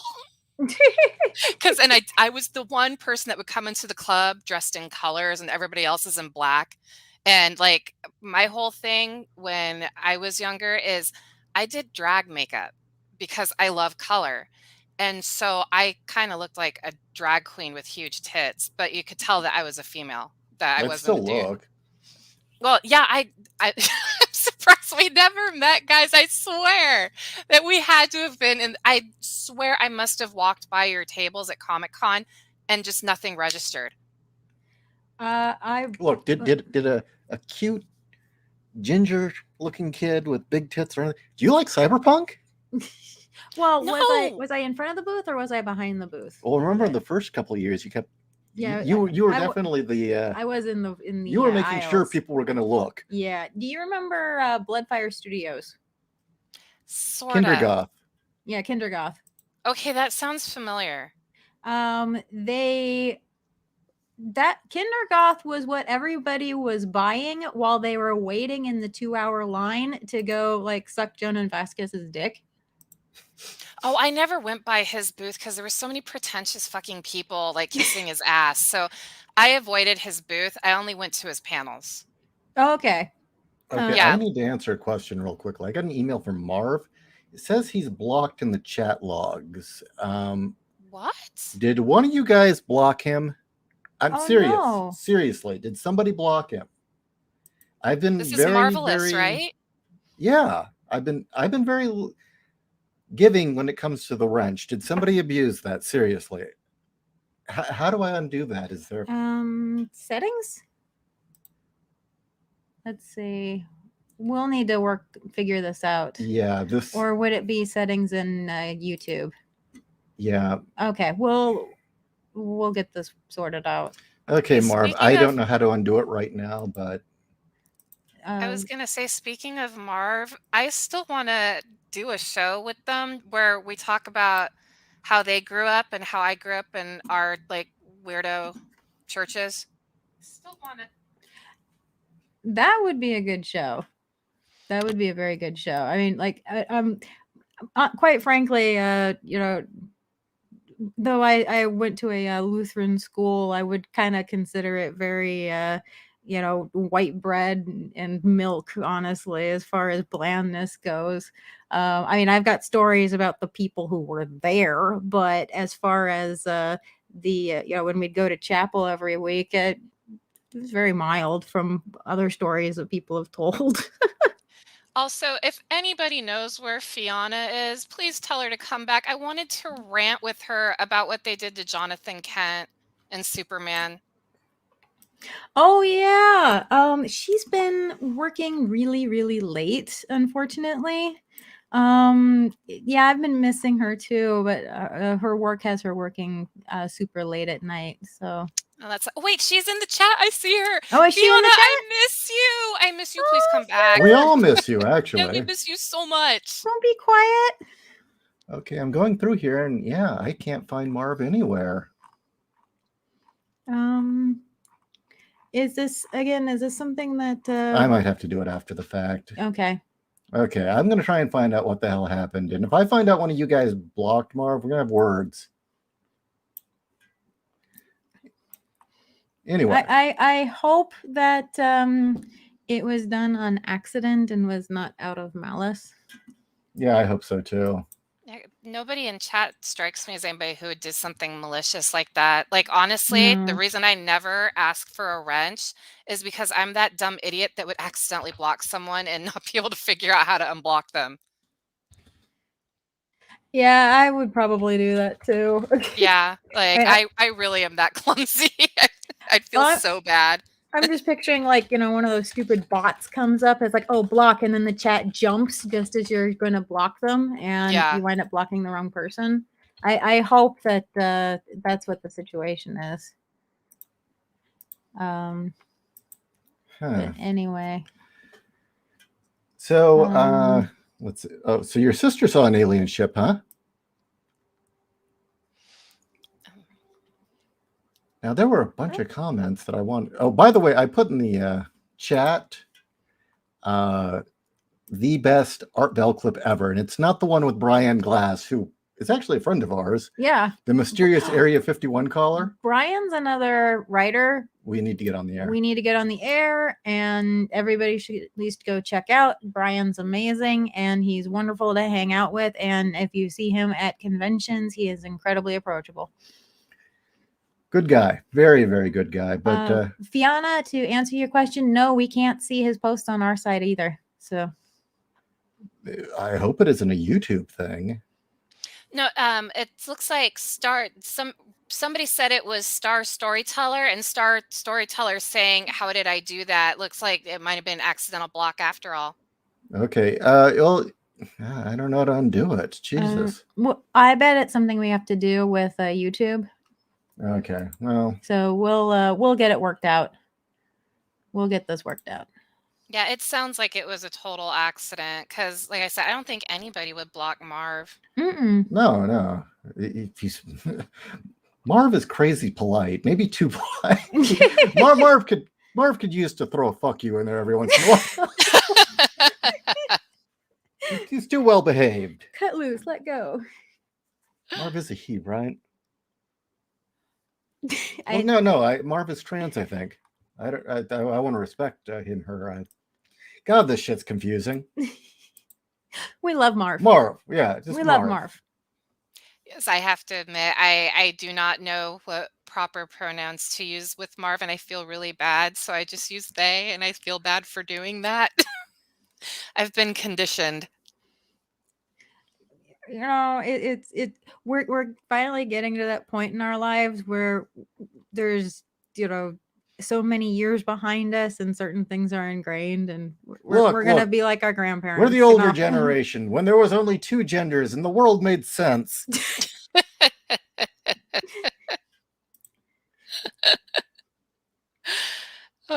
God. Okay, I'm going to tell my story about religion just to show that I was never really cut out for faith. Okay, guys? Um, I call Marv because Marv looks like a she. Oh, okay. Okay. Well, all I see is a little like half-inch postage stamp of her face. It's hard to tell. I didn't know if he was just a really fabulous gay guy, you know? Serious. Well, look, I lived in San Francisco. I saw some very, very pretty boys. Mm. Um, I read anime. Yo, watched anime. I've seen far some more very pretty pretty boys. than trans men. Let me, I was gonna say those Okay. bishy boys. Yeah. Well, Ooh. have you seen Here is Greenwood? Mm-mm. Here is Greenwood is about an all boys school and the fun and shenanigans that all boys get into. And one of the boys looks exactly like a girl, complete with tits, but no, it's a boy. don't worry Oh, about it, Star Storyteller. It was a mistake. You didn't mean to. Don't worry about it. It's okay. It's okay, I'm Star. sure Marv understands. Mistakes happen. So no, okay, real quickly. Here is Sorry, I just saw Redneck's post. I'm snorting. my religion story. Okay, my mother, what? Sorry, I just sorry, I just had to tell your story. Tell your story. I'm I sorry. grew up, and when I grew up, even from a small age, our house was full of fairy tales and mythological books. We had two really good ones, especially for Norse and Greek mythology. But that was something that I will say, for all my complaints about my parents, we had a very well stocked library. And so I grew up with mythology constantly, as well as folklore. And as I was sent to a catechism by my mother, I did very well at it and I enjoyed it a great deal. And what? You're laughing. People in the chat, I'm sorry. I'm not laughing at what you're saying. Just go ahead. And while I was being taught by the nuns, actually, I enjoyed it quite a bit. They were very good at what they did, and they weren't mean at all. I learned a lot. And then, for some reason, we went to a Franciscan church, and it was no longer nuns, it was parents. And a lot of them were crazy. But I remember that the day I remember that it wasn't going to work was we were talking about angels, and we were talking about the war in heaven. And they're talking about all this, and I stupidly say, well, that's just the mythology part. This is all metaphor. It didn't really happen. Oh shit. Because that's what I really thought. It never occurred to me.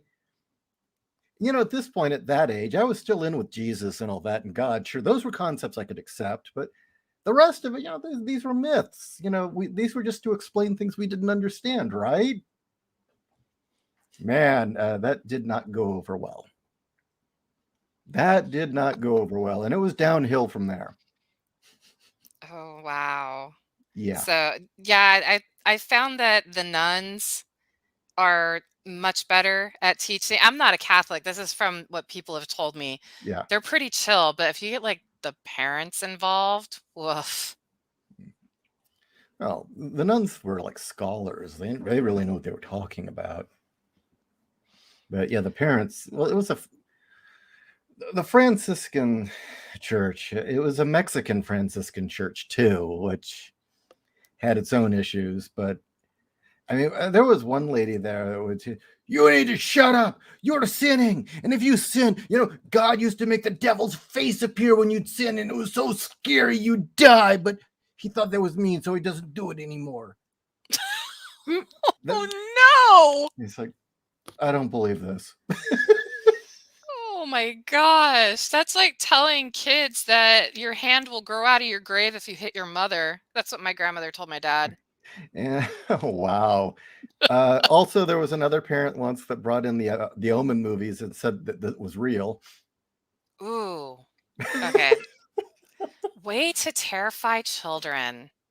The nuns did a better job. This wasn't a good choice by my parents. Yeah, I had a tame experience. I mean, it was a Christian church in school, and Yeah, so religion class was part of our curriculum, and I just remember 4th grade. I was really good friends with the 4th grade teacher. She actually happened to be the aunt of my best friend from preschool. So she had known me basically my entire life, and I sat in her classroom with my second edition Dungeons and Dragons Player's Handbook open, reading in class, and she came over to me and she very politely said, "I think it would be best if you read that at home." And I'm like, "Okay." And I put it away. Didn't even occur to me what was wrong. And I told my mom. She goes, "Why did you bring that with you to school?" I'm like, "Because I wanted to read it. Didn't have any problems with any other books that I brought." And she goes, "No, they could kick you out of school for bringing that." Oh, this Wow. was still during the whole Dungeons and Dragons will send you to hell craze, right? Oh yeah, yeah. This was in the 90s, in the early 90s. Yeah, because Well, I was gonna say I got told in church that me playing D&D and reading X-Men that I was already gonna go to hell. Jesus. And you know uh, which one I chose. Hell yeah. Well, there's partying down there. Nighthawk, let's just say that this Gray's infiltration into human society to learn about you went critically wrong that day. You rolled a 1. I am surprised you never asked about the angels because everybody thinks the angels are these beautiful European looking feathered men They didn't with come later. lantern They didn't come jaws. till much later. Oh, okay. Because I mean, angels are They're actually terrifying. Yeah, they wow. are. They are terrifying. It's like no wonder God made man because holy shit. No, I'm fine with the concept of the 6-winged, 6-armed, multi-headed ones. I'm actually okay with that one. It's the one that's nothing but wings and eyeballs. Oh, the one that's like a wheel of fire with the Yeah. eyeballs. That Yeah. one, I don't know. That creeps me out. But the one that kind of weirds me out is the fact that seraphim is a derivative of the word serpent. Mhm. I did not know that. So seraphim is derived from serpent. Yeah, and it's Huh. not sure if that meant for knowledge or if we Or don't what? know. No, we don't know. Oh, you know what? I'm gonna ask Chris. He Ooh, might know. Like I that said, one he's my walking Bible. that Oh, one's some Lovecraft shit right there. I'm getting pictures of angels as they were described. Yeah, that's some Lovecraft shit right there. I don't think that's really that is Lovecraft shit. There, I'm not putting that up. Okay. Is No, it? no, that is No, not an that angel. no. That's someone just trying to draw something scary. have you seen that video of the spinning eyeball wheel and it keeps saying "Be not afraid"? Oh, that's what my people always say when we show up. Are you guys carrying lube and probes though when you say it? No, You just you know that seriously, alien abductions. That's always the first thing the aliens say. Be not afraid. Yeah, don't be afraid. We won't harm you. You won't be harmed. Don't be afraid. Well, I What? mean, I was gonna say, think about it. Like, here's this like small kind of adorable. Well, no, not really. They're adorable now. Originally, if I remember, grays actually looked really freaky. It depends. It depends on who saw them. I mean, the Betty and Barney Hill ones didn't look scary. So I was gonna say, didn't we have a conversation before about how everything scary has been cutified? Like Yeah. chupacabras are now cute. yes. Well, Yeah. the thing about the gray is that in one light they're demonic and they're angelic in another, and that's always been kind of one of the interesting things about the image. Sorry, I just saw somebody's comment. I didn't catch who it was, but they were saying no, they're saying want some candy.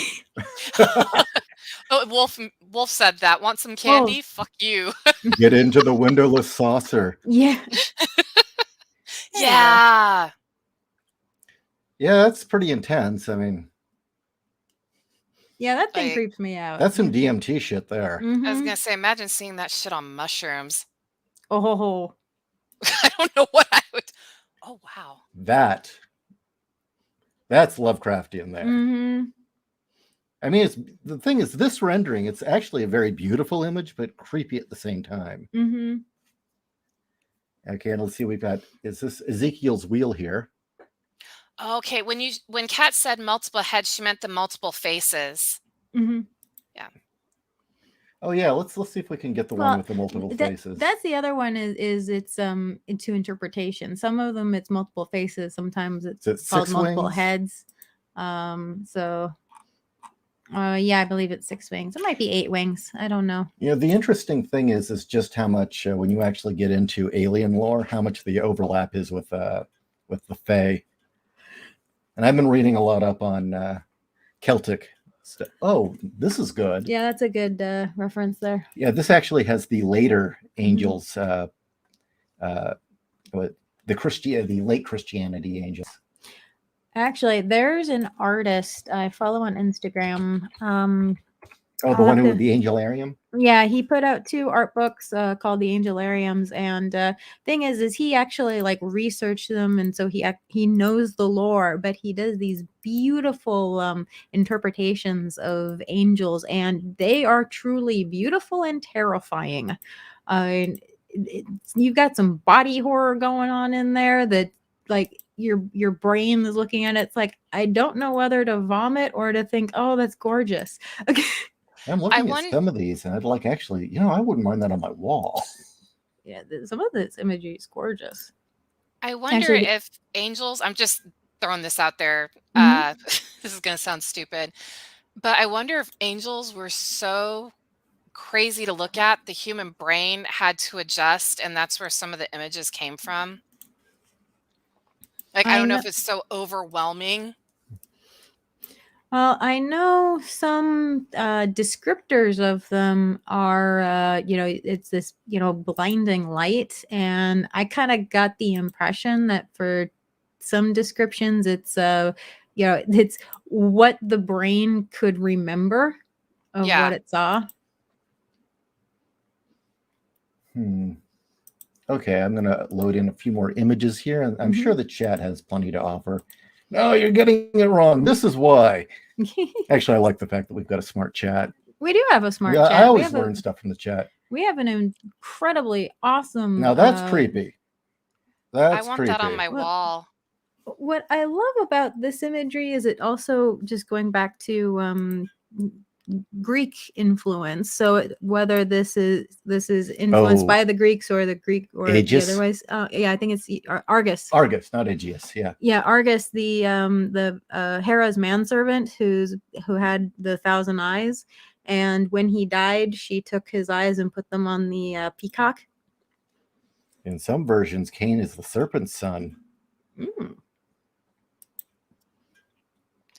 Okay. Anyway, I like that story, the story of Argus and Hera, and how the peacock came to be with its beautiful plumage. Yes, it was one of my favorites as a kid, and I loved that the image of it in the Greek myths book my mom had gotten for me. Let's see. Retneck's talking to Trenton. For me, it was the reason why the angel of death is misinterpreted as a cloaked figure with a black void for a face, and Samael as the serpent is carried to reap the lost souls. Well, there you go. Yeah, it was because seraphim initially were serpents. They were in order of angelic beings, and they fell. Oh, okay. Cool. But they had arms and legs, from what I understand. Yeah, I think so. Yeah, for anybody who thinks that the Bible is like all nice and beautiful, like, you really should read Genesis and Exodus. Yeah. Oh yeah. Well, the interesting thing I find about the angels is actually, what was it? There was Yahweh, the Elohim, then the angels, and a lot of the ones that are now called angels were Elohim, and they had free will. And apparently that was what Lucifer was, one of the Elohim. If I'm getting it right. I could have gotten this wrong. I don't know. That one's disturbing. Yeah, that one's creepy. It's like it's trying to look like a peacock. And then finally, the westernized, and the virtues, I guess. Well, cherubim, seraphim, basically, I think it's the different hierarchies. What Oh, was there the you go. The one? cherubim's got the heads. Mm-hmm. What was the one that had? It looked like a harpy, but it wasn't. But it was like an angel. It was had the female head, but the body of a great bird, and it wasn't a harpy. No. Ginger, they weren't angels, the ones that fell. They were Elohim, apparently, which originally they were another class of gods, polytheism essentially, and that predates Judaism too. I mean, that goes back to what, the Canaanites, the Phoenicians, and possibly sounds like a spin off the Egyptians, really. The Council of 12, or the other way around. Yeah, And, it's hard to tell. Yeah, I'm not a scholar. I can't say. Actually, I was just thinking, you were trying to think of the woman-headed bird, and that just made me think of the Ba and Ka of Egyptian mythology. So It's gonna drive me nuts now trying to figure out what because I've seen it in Renaissance paintings too. Yeah. So there's so much. Well, I mean, there's the it's not an entire bird, it's the Sphinx. Yeah. Dread Pirate from Mendo. We gone through 6 atoms until we figured that out. There were more. What was it? You're the fourth Neo, or what was it? Yeah. Yeah, you're the fourth Neo or something. The first Matrix was perfect, but they should have made the joke about how no, Neo, you're just a patch. But wasn't that essentially what he was in the latest movie? He was a human patch, him and Trinity. I don't know. They were like a hot fix. Is that really what they finally said? It's like, no, you're a patch. That's pretty much they figured out that if Neo and Trinity were in the same vicinity, they would create more power, I guess, for the Matrix. Ugh. And Trinity ended up getting the same power set as Neo, and it was just they had stupid reasons for recasting Morpheus and Agent Smith. Yeah. So basically, they just made shit up. It was a cash grab, yeah. Yes. Well, from what I heard, the studio made an ultimatum to the Wachowskis. It's like, look, we're gonna make another movie with or without you. You choose. Well, angels are trans-dimensional beings. They don't need to worry about aerodynamics. Just like my saucer. Yeah. Speaking of trans-dimensional and heaven, Yeah. I've always wanted to see how Clive Barker would write heaven, because he wrote what hell was like in the Scarlet Gospels, and it was a trip. Really? I thought that was where the Cenobites were eventually. Yeah, the Cenobites were in hell. Yeah. Right. And did he change it? It was no longer geometric? No, wasn't it a was big issue? geometric. It was just the first time I'd ever read of hell from Clive Barker was the Scarlet Gospels, and it turns out that it was a unfathomable stone cairn that God had built to imprison Lucifer, because the sky was made of stone and everything was geometric, and they had the floating upside down pyramids, and I wonder maybe if his book of Magica was supposed to be the way he described heaven. I don't know. Just you were talking about trans-dimensional, and that just made me think of Clive Barker. Well, I like the idea that originally hell was just this really overly ordered bureaucracy. Oh yeah, that's what I thought was brilliant. There you go. That. Yeah. In the Scarlet Gospels, though, it's also dotted with upside down pyramids that float. Oh, that's that cool. are huge buildings where the bureaucrats are. Supposedly in the center there with the rotating diamond, was it Leviathan with the anti-light coming out, is a black oozing oil pool that it creates things from. Interesting. You know what? I'd love to watch Hellraiser 2 again and see what's his name Channing get donkey punched by the phallus. That's what happened. I know. It's I mean, Jesus. It just rams itself into the back of his skull. It's like, holy shit. Wow, he gets skull fucked. Yes, he literally got skull fucked. Bjorn, that actually predates Judaism and Christianity, that tale specifically. You So- actually do see it, a form of it in the Epic of Gilgamesh. Yeah. Yeah, you do. Except it's a flower, and the flower is at the bottom of a well or a spring. So here's an interesting one for you. Prior to cities and farming, Inanna was the important goddess, the real important one. And she was the war goddess and the love goddess, and she was constantly taking lovers who never seemed to live very long. The concept of the hunter would go out and have to give his life to continue the tribe. Mm-hmm. Mhm. But as civilization started to build and we could farm and we had cities, and suddenly the outside world wasn't nearly as dangerous anymore because we could wall cities, Gilgamesh shows up, and Inanna comes to him and says, "Hey, you're pretty hot. How about you be my consort?" And he says, "Nah, not into it."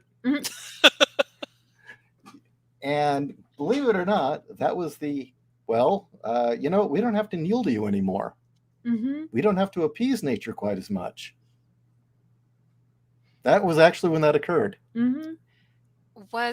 Isn't that how his best bud got killed, though? She sent somebody to seduce him or kill him or something Yeah, because she was pissed that she got spurned. Was it Enkidu, I believe his Yeah, name Enkidu. was? Yeah, she was pissed that he'd spurned her, and he took it out on his buddy. Oh, Anime Acid Trip is trying. He does not know what we're talking about. What the fuck was the donkey punch dicks?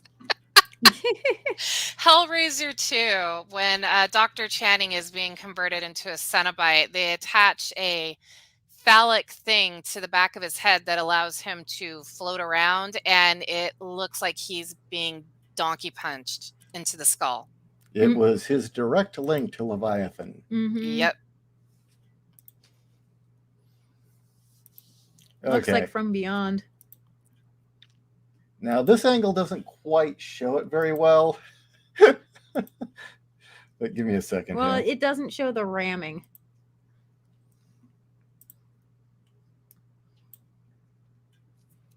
Give me a second. This is what she's talking about. And that thing, when you see it from the side, it's a big dick. Mm-hmm. And it bashes him in the head and wraps tendrils around it. And then it carries him around. I'm sorry, I shouldn't laugh because I like Hellraiser 2 over Hellraiser 1. Yeah, it's more interesting. It's more lore. Yeah. Hellraiser. Yeah, Hellraiser was interesting and disturbing. Hellraiser 2 was like, I'm not supposed to be seeing this. This is wrong. It's wrong, and yet I cannot turn away. Oh, I love that movie, especially because that's when he was establishing Julia as the main bad guy. I'm so sad that what's her name didn't want to do it anymore because she didn't want to get typecast, and she went back to doing theater instead because she was fantastic. Claire something. I can't remember her name now. Yeah, she was perfect. Oh, yeah. So would you say that Hellraiser 2 is like come the closest to real life Videodrome? Yes. Oh my gosh, yes.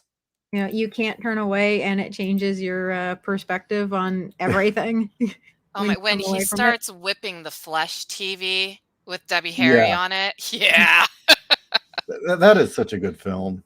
It's an underrated film, in my opinion. I don't think enough people have seen Videodrome. And I just, no, they haven't. that is such a psychological mindfuck crossed with true body horror. That's just amazing.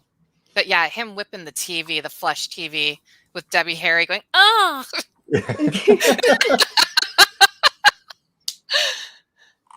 That is a good film. Believe it or not, supposedly he's conservative too. Woods or Cronenberg? Cronenberg. Well, Woods is too, but Yeah. Cronenberg. I'm not surprised he also disappeared. I mean, the man made how many fantastic films that really made people think, and then he just disappears. Yeah, I honestly don't know. Wait, didn't he do one recently? I don't don't know. I know. know that his kid has been doing some body horror films too. Yeah, we wanted to watch that. We haven't. Yeah, I'm trying to remember what that was. Okay, Michael Connor says that he has proof God exists, and that is Tessa Fowler. Not Tess Fowler, that horrible cunt from comics. No, Tessa Fowler. And, even this gray heart of mine has to say that that is a compelling argument. I would definitely say that's intelligent design. Oh, yeah. Yeah. That's a compelling argument. And more proof that you might be right there is that when she started, she was one size, and she went up like 4 cup sizes, and it wasn't through science or weight gain; it just happened. She's not bionic. She's been blessed. Yes, exactly. So yeah, a blessing there. Damn, she's hot. Yeah. Yeah. I agree. So did you fill out your swimsuit and swim team like this when you were? Yes, I kind of spilled over. I had because we had to order our swimsuits 2 sizes too small because they had to fit like skin. Yeah. And like one year I wasn't quite contained. I had some side boob. That Okay. was. Oh no, go So ahead. did you think you're like I'm hot shit, or were you like, oh no, they're all gonna? I didn't even care. I was too focused on swimming. Like seriously, I was so overly competitive that like when I'd be wearing my uniform to do a meet, I was like the whole world didn't exist. I was like, I'm going to win. I'm going to win. I'm doing my strategy in my head. And so I found out from other people. Like I had a friend who went to a bar and he knew a guy from the swim team. And the guy from the swim team asked him if I still had a smoking hot rack. So apparently my teammates were staring, but yeah, I was never even thinking about that. This is a legitimate question because I had this problem, but I also wasn't wearing suits that were. You weren't wearing Speedos. I wasn't wearing Speedos. So, legitimate question. When you dived into the water, did you have a problem of the top like flipping down underneath your boobs? No, actually, because I did backstroke. So I was already in the water. Okay. So I did backstroke and I did individual medley. And when I did individual medley, I did have to dive off a board. But it for some reason I never had that. My biggest problem were my goggles always flew off and went down to my neck, so I was always swimming blind. Yeah, I hated that. Jeez. Just like it came to the point where I stopped swimming with goggles on. I was just like, nah, like I'm not even going to deal with this. I'll just swim blind, and so I did. Well, But yeah, I was lucky. I did not have to do a lot of diving. I did mostly backstroke. And I bet the audience loved it. Yeah, I'm sure they did. Like I said, I had no clue until I told you that story about my dad with the kid at Scripps Ranch. Mm-hmm. And then friends meeting up with friends from Valhalla and asking, did I still have a big rack?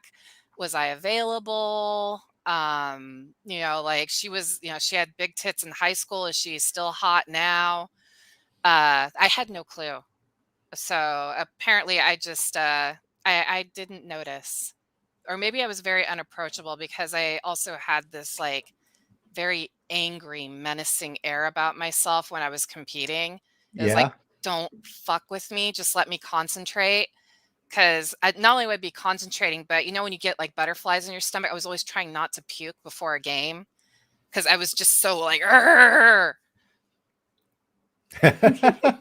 like okay. Yeah.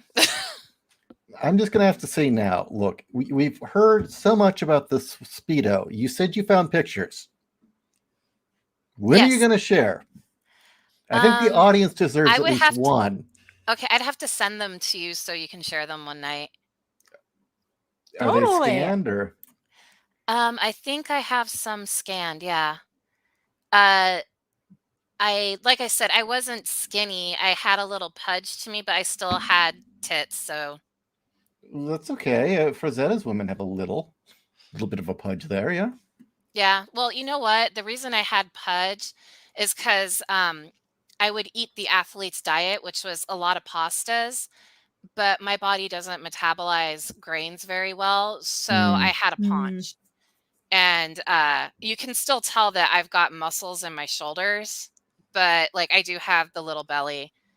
But it was nothing to be You're ashamed of. you're Just too self-conscious if you're saying that right now. I just nah. it's a long story. My parents had self-image problems that they projected onto me, so I was very image conscious. Mm. Both my parents were always dieting, and so like if I just looked a little pudgy, it was all hell broke loose in the house. So yeah, my parents' projection kind of led to me being very self-conscious in high school about how I looked, which, like I said, I didn't know until after high school. Guys actually found me hot, weird but hot. Well, that's a great combo. Oh yeah, Weird and I hot. know. Well, I Also, mean, I was just gonna winter say, winter headset. Yeah. I was just gonna say, Steve absolutely loved the fact that I have massive tits. Like that was the big deal for him. Was like, this is the first chick I've come across who have boobs the size of my head. So that helped out for me. You can't see me. I've got this huge grin on my face. And why do you have that huge grin, honey? Because I know that feeling.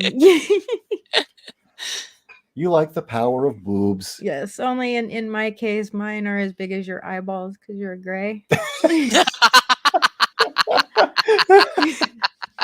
Well, actually, since we're talking about boobs and eyeballs and tits, this show has definitely become a regular thing. The Monday night threesome. Mm-hmm. And we've got Kat and I here. I've got plenty of these images for Kat and I as avatars that I can use on the banners. Mm-hmm. And we don't have anything for you. And Kat's been talking about getting a new one anyway. Mm-hmm. All How right. would you? So how should we portray you? I mean, I almost think we should, since we're always talking about the swimsuit, maybe we'll get you as high school Janelle. Sure. So I was gonna say I don't have that body anymore, and I really do struggle with weight. You guys have seen the struggle. It doesn't You help had a that kid. what? Well, You yeah, I had a know. kid. I'm never gonna have a flat belly again. I told you that Chris was so big I couldn't get behind the steering wheel of my car, right? No, I didn't hear With the that. seat all the way back. Oh, wow. That's how my mom joked. And like I took it a little offensively, but I shouldn't have. Like she's like, Jesus, you look like a Mack truck. Because I had gained 50 pounds when I was pregnant with Chris because you have extra blood and stuff. And they were really worried. But when I had Chris, 40 of those pounds went away because the placenta was ginormous and Chris was 9 pounds, 13 ounces, and like whatever else was making me bloated dropped. So, but Oh, yeah, I was wow. huge, and a lot of it was actually bloating. So, I have only a few pictures of me pregnant because I was once again self-conscious. But I'll have to send you one when you see me sideways with my giant fucking belly. And you've seen Yeah. Chris, he's like all arms and legs. Yeah, he is. Yeah, so I mean, like they told me he literally unfolded when I had my C-section because he was so big. That just like the arms and legs were like, oh, thank God I can stretch. The poor child was cramped. But yes, I will Aw. send you some pictures of me in high school, and you can use them if you so choose. I'll have to dig through my pictures. Although, if we do get an avatar of you, we've got to decide on what the theme would be. I mean, we've got Kat here in her combat gear. Mhm. You should have me in an X-Men fangirl t-shirt. You're right. Yes. Or should we have you drawn as Rogue? No, I just want to be an X-Men fangirl. Okay. Just don't forget I wear glasses too, so the three of us can have our glasses on together. That's true. Yeah, okay, guys, I will make sure to go through my photos and you guys can see what I looked like when I was younger. Because we've heard the Cool. stories about getting backstage and people falling over, and the epic story of the high school swim meet.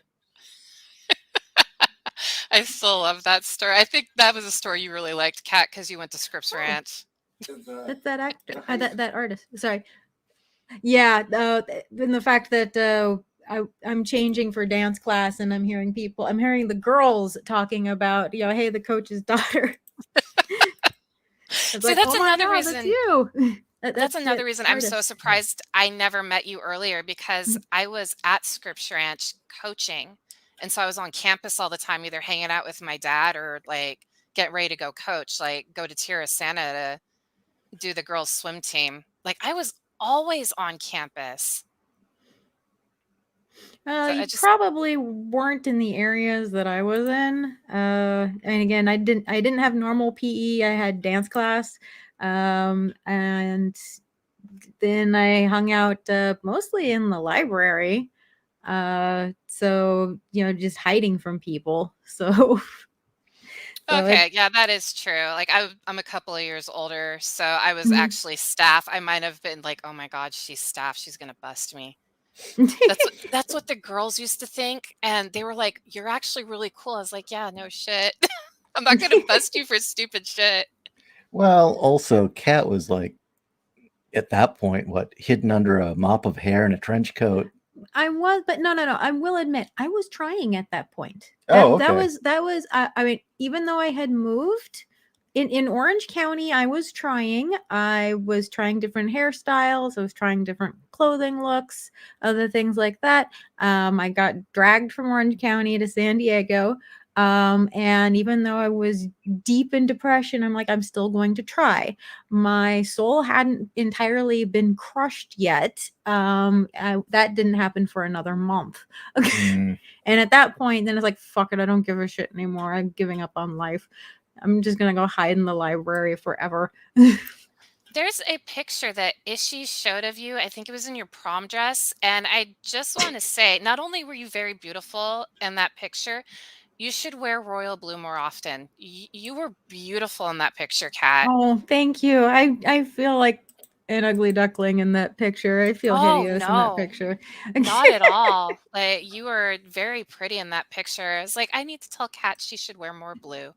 Oh, thank Blue and you. red. You need to wear more blue and red. Though black is very stunning on you. I'm just saying that I think that's probably because I'm biased because I like to wear bright colors and peacock. But you should wear some more color because you looked really good in your prom dress. I do have blues. My problem with red is that red's one of those colors where I'm very sensitive to the tone. As long as in the darker browns or maybe even getting into the purple tones, I'm okay with it.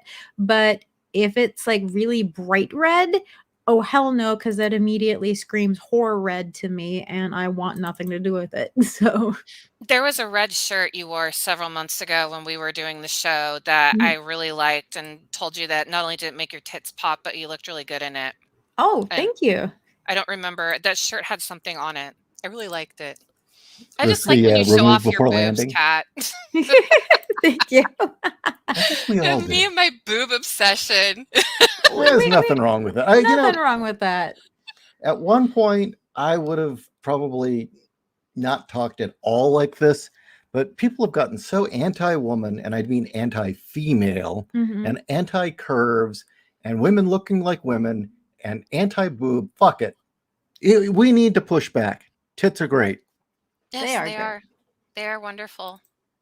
I love them. I love putting them on my husband's head when he's doing work at home. I just come over and plop them on his head. Do you do the thing where you rest your head on them? What? No, I put them on top of his head. Oh, you mean for myself? Yeah. No. Mine, remember, gravity, after having a child, Oh, gravity kind of made mine go downwards. Oh, They're still big, but they just point downwards. But it kind of makes it funny for me to just kind of set them on Steve's head and be like, "Hey, what you doing, hon?" and does he freeze and forget everything? He's gotten used to it, but he does smile. He likes it. He How do you gets get happy when used I to do that? that. Yeah. Well, he works from home half the time, so I can do things like that to him. lucky man. Yes, he likes it. So, I don't do it during meetings though. If he's in a meeting with people from the county, I I don't do it because I don't want to mess up his meeting. I'd feel so bad. Like show okay. So show that pic. Are you talking about cat in the blue dress? it's not loaded up and it's hideous. If you No, really it's want to show it, you can, not. but it's hideous. I hate me in that. I can't find it right now. So you're in luck. Oh, okay, good. I mean, You are the top not I liked, hideous. and later I used the top for some nice pics, and those came out good. But the pics from prom for me, I find absolutely hideous. So The I one think these that were from Ishi another time. the one Ishi posted was you in front of a tree with your hair was much brighter. Oh, before she her hair faded. oh, Yeah. I was wearing the top. The bodice was from my my prom dress. Okay, no, Okay, that's the one I saw. I thought you were wearing the whole prom dress. I didn't realize that was just a top. Yeah, you look good in that. no, thank you. No, I like those pictures. I'm okay with showing off those pictures. Yeah, I'm trying to find them. I don't know where they are. Well, it was all from your New Year's Eve stream when you guys were just raving about Kat's breasts and you were showing all these gorgeous pictures of her. And then Kat said she wanted to wear a pinstripe suit. And I was like, oh, she wants to be Marlena Dietrich. That's awesome. I have a fetish for pinstripes. I really do. I just I used to have a pinstripe suit. Well, there's the pinstripe suit in the pictures, and then I used to have an actual pinstripe suit. But it doesn't fit anymore, so I got rid of it. Oh, did the chestal region kind of ruined it for you? Everything changed. I got big in some areas and small in some areas, and I didn't bother. And when we were packing to move out here, I took one look at it and I'm like, I'm never gonna get this thing tailored. So I gave it to Goodwill. There we go. How about that? How about that pic? Where was that? Mike's house. Oh, okay. Okay, I remember that. Oh, completely 100% change of subject. I just have to like jaw hit the ground, have to share this because it boggles my mind still. I got the announcement that the car needed to be registered for the year. And I'm like, okay, I know how much this is going to be because of California. Last time I registered our car in California, it cost me $92 to register the vehicle plus a smog check, which was another $50. So, and I'm looking at it and it's saying you need you need an emissions check as well. I'm like, fuck. Okay, so here's another, $140 I'm going to be spending. No, 2 years of registration and an emissions check came down to $76. Are you serious? Yes. Wow. Yeah. 2 years of registration and an emissions check. The emissions check was $17. I can't believe that. Well, they do punish you for driving in California because it ruins the environment. Yeah, it's bullshit. And I'm like, again, jaw hit the ground. I'm pulling up for the emissions test, and I'm like, going, okay, here's my $50, and he goes 17. I'm like, did you say 70 or 17? Like, Yeah, what? my jaw would hit the floor too. Be like, wait, I misheard you. So, and then, go onto the website and pay my bill. I'm like, wait, I'm paying less for 2 years worth than I am for 1 year in California, not counting the emissions check. Oh my God. But anyway, I just had to, so more reasons to not deal with California if you can avoid it. Yeah. Yeah. Like I said, we can't move yet. Though I'm enjoying being back in my childhood home. See, But that's yeah. cool. That's cool that you get to be there, and you're there for a really good reason. Yeah, honestly, like I mean, I hate California, but I do love my mom's property. It sucks. It's like California is probably the most beautiful state, in my opinion, because it has all the biomes, but Mhm. it's just run so piss poor. Yeah, it's been run into the ground. Yeah, like ever since the 90s, I'm telling you, it was MTV and fucking interviewing Bill Clinton is what really changed California. Yeah. Mhm. Well, that and the fact that they let all those Mexicans vote that weren't legal. You know what's really funny about that is a lot of them are conservative, but they still vote Democrat because they believe the BS. And they like Like if free stuff. I'll be honest. It's not the ones that were here originally. It's the transplants. The originals, the people that had always lived in the state from like the 40s, 50s, and 60s, it's not that. It was the ones that just came here for the free shit. that's true.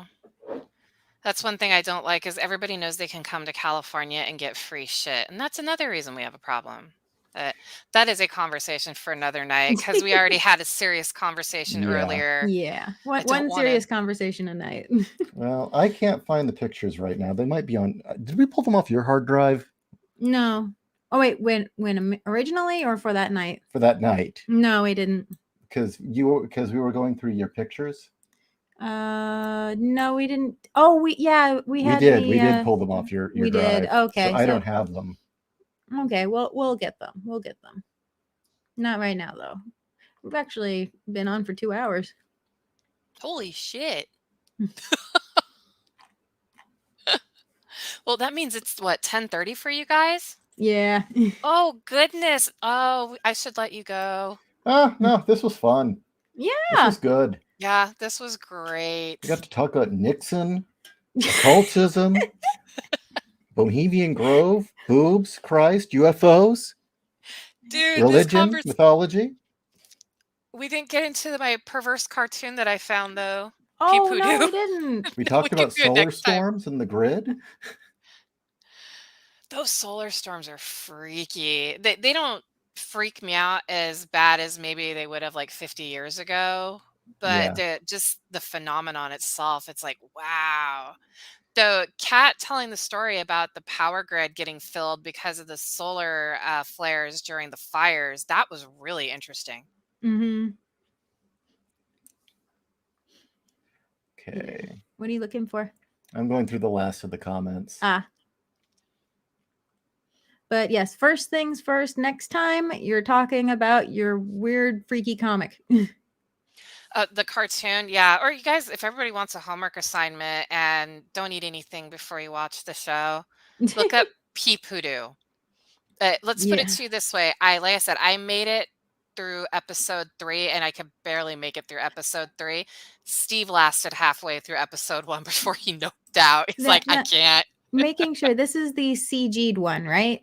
Where it's the it's not like a carnival, but they're kind of like carnival characters. Yes, and their junk is showing. Yes. Okay. Yeah. Like by the 3rd episode, I was like, I cannot. Eloise, do you guys think I should move down to Arizona? What are the property taxes down there like? You were shocked. Yeah, I was shocked. I was totally expecting to pay well, let's put it this way. Basically I paid 145 for our house, and our property taxes were $700. Wow. That's fucking amazing. Yeah. Oh. Like I said, eventually I might just when it's time to move, just Airbnb this place and force Steve to go to Arizona. Actually, honestly, we're just going to go wherever Chris goes.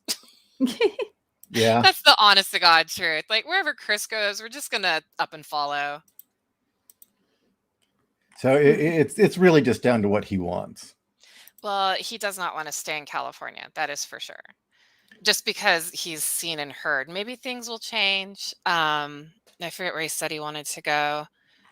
I think he said he wants, but this is just because he had such a good experience. He wants to go to Arizona.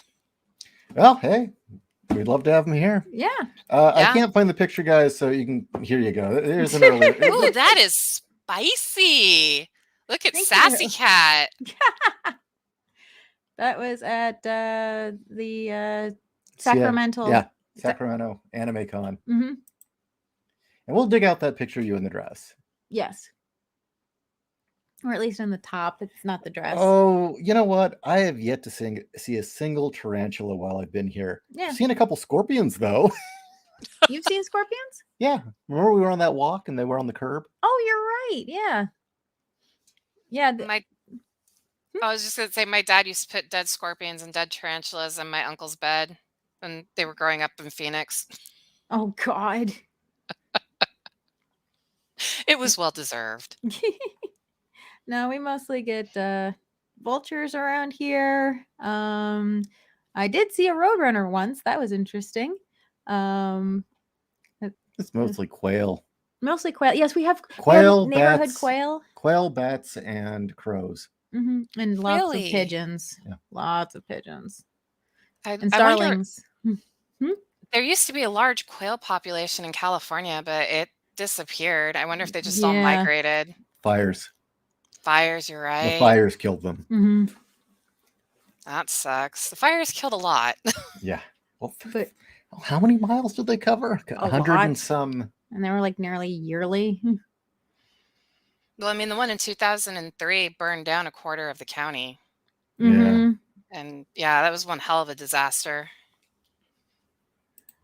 But yeah, we've got quail. They live in the bushes across the street, but they will come over into our yard almost daily. So it's cute, and it's weird hearing them because they sound like peacocks that can't quite do the caw. It's like half a peacock caw. So it doesn't quite sound like somebody's getting murdered. No, not quite. It's like, well, it's okay. To be perfectly honest, you can't tell unless you know the difference whether or not it's the quail or the neighbors getting it on. Oh God, that's amazing. So, but yeah, we got a lot of them. So it's fun out here. Well, I do think we should call it a night because I do need to call it a night. Yeah, I do too. I need a little food. But I'm going to, as always, leave it out there. I'm looking for editors for Boobs of Steel. Mhm. I need people to go through and find typos. No, I can't afford to buy people to do it right now. Otherwise, I would. So, yeah, if you want to read a rough draft, let me know. And look, that bullet train's a scam. They've been promising to build it, and they've been giving them money in California, voting it in since the 80s. Mm-hmm. It never gets built. The money's being used for other stuff. It's a scam. Yes.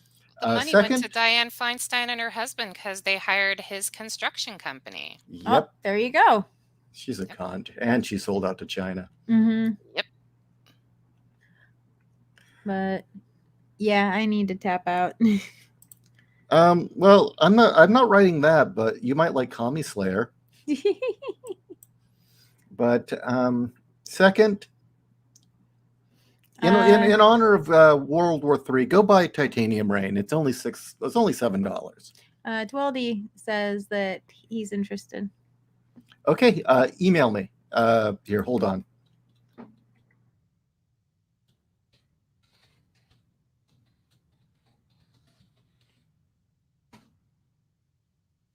There's the email address, 2LD, and let me know. Mm-hmm. Okay, then.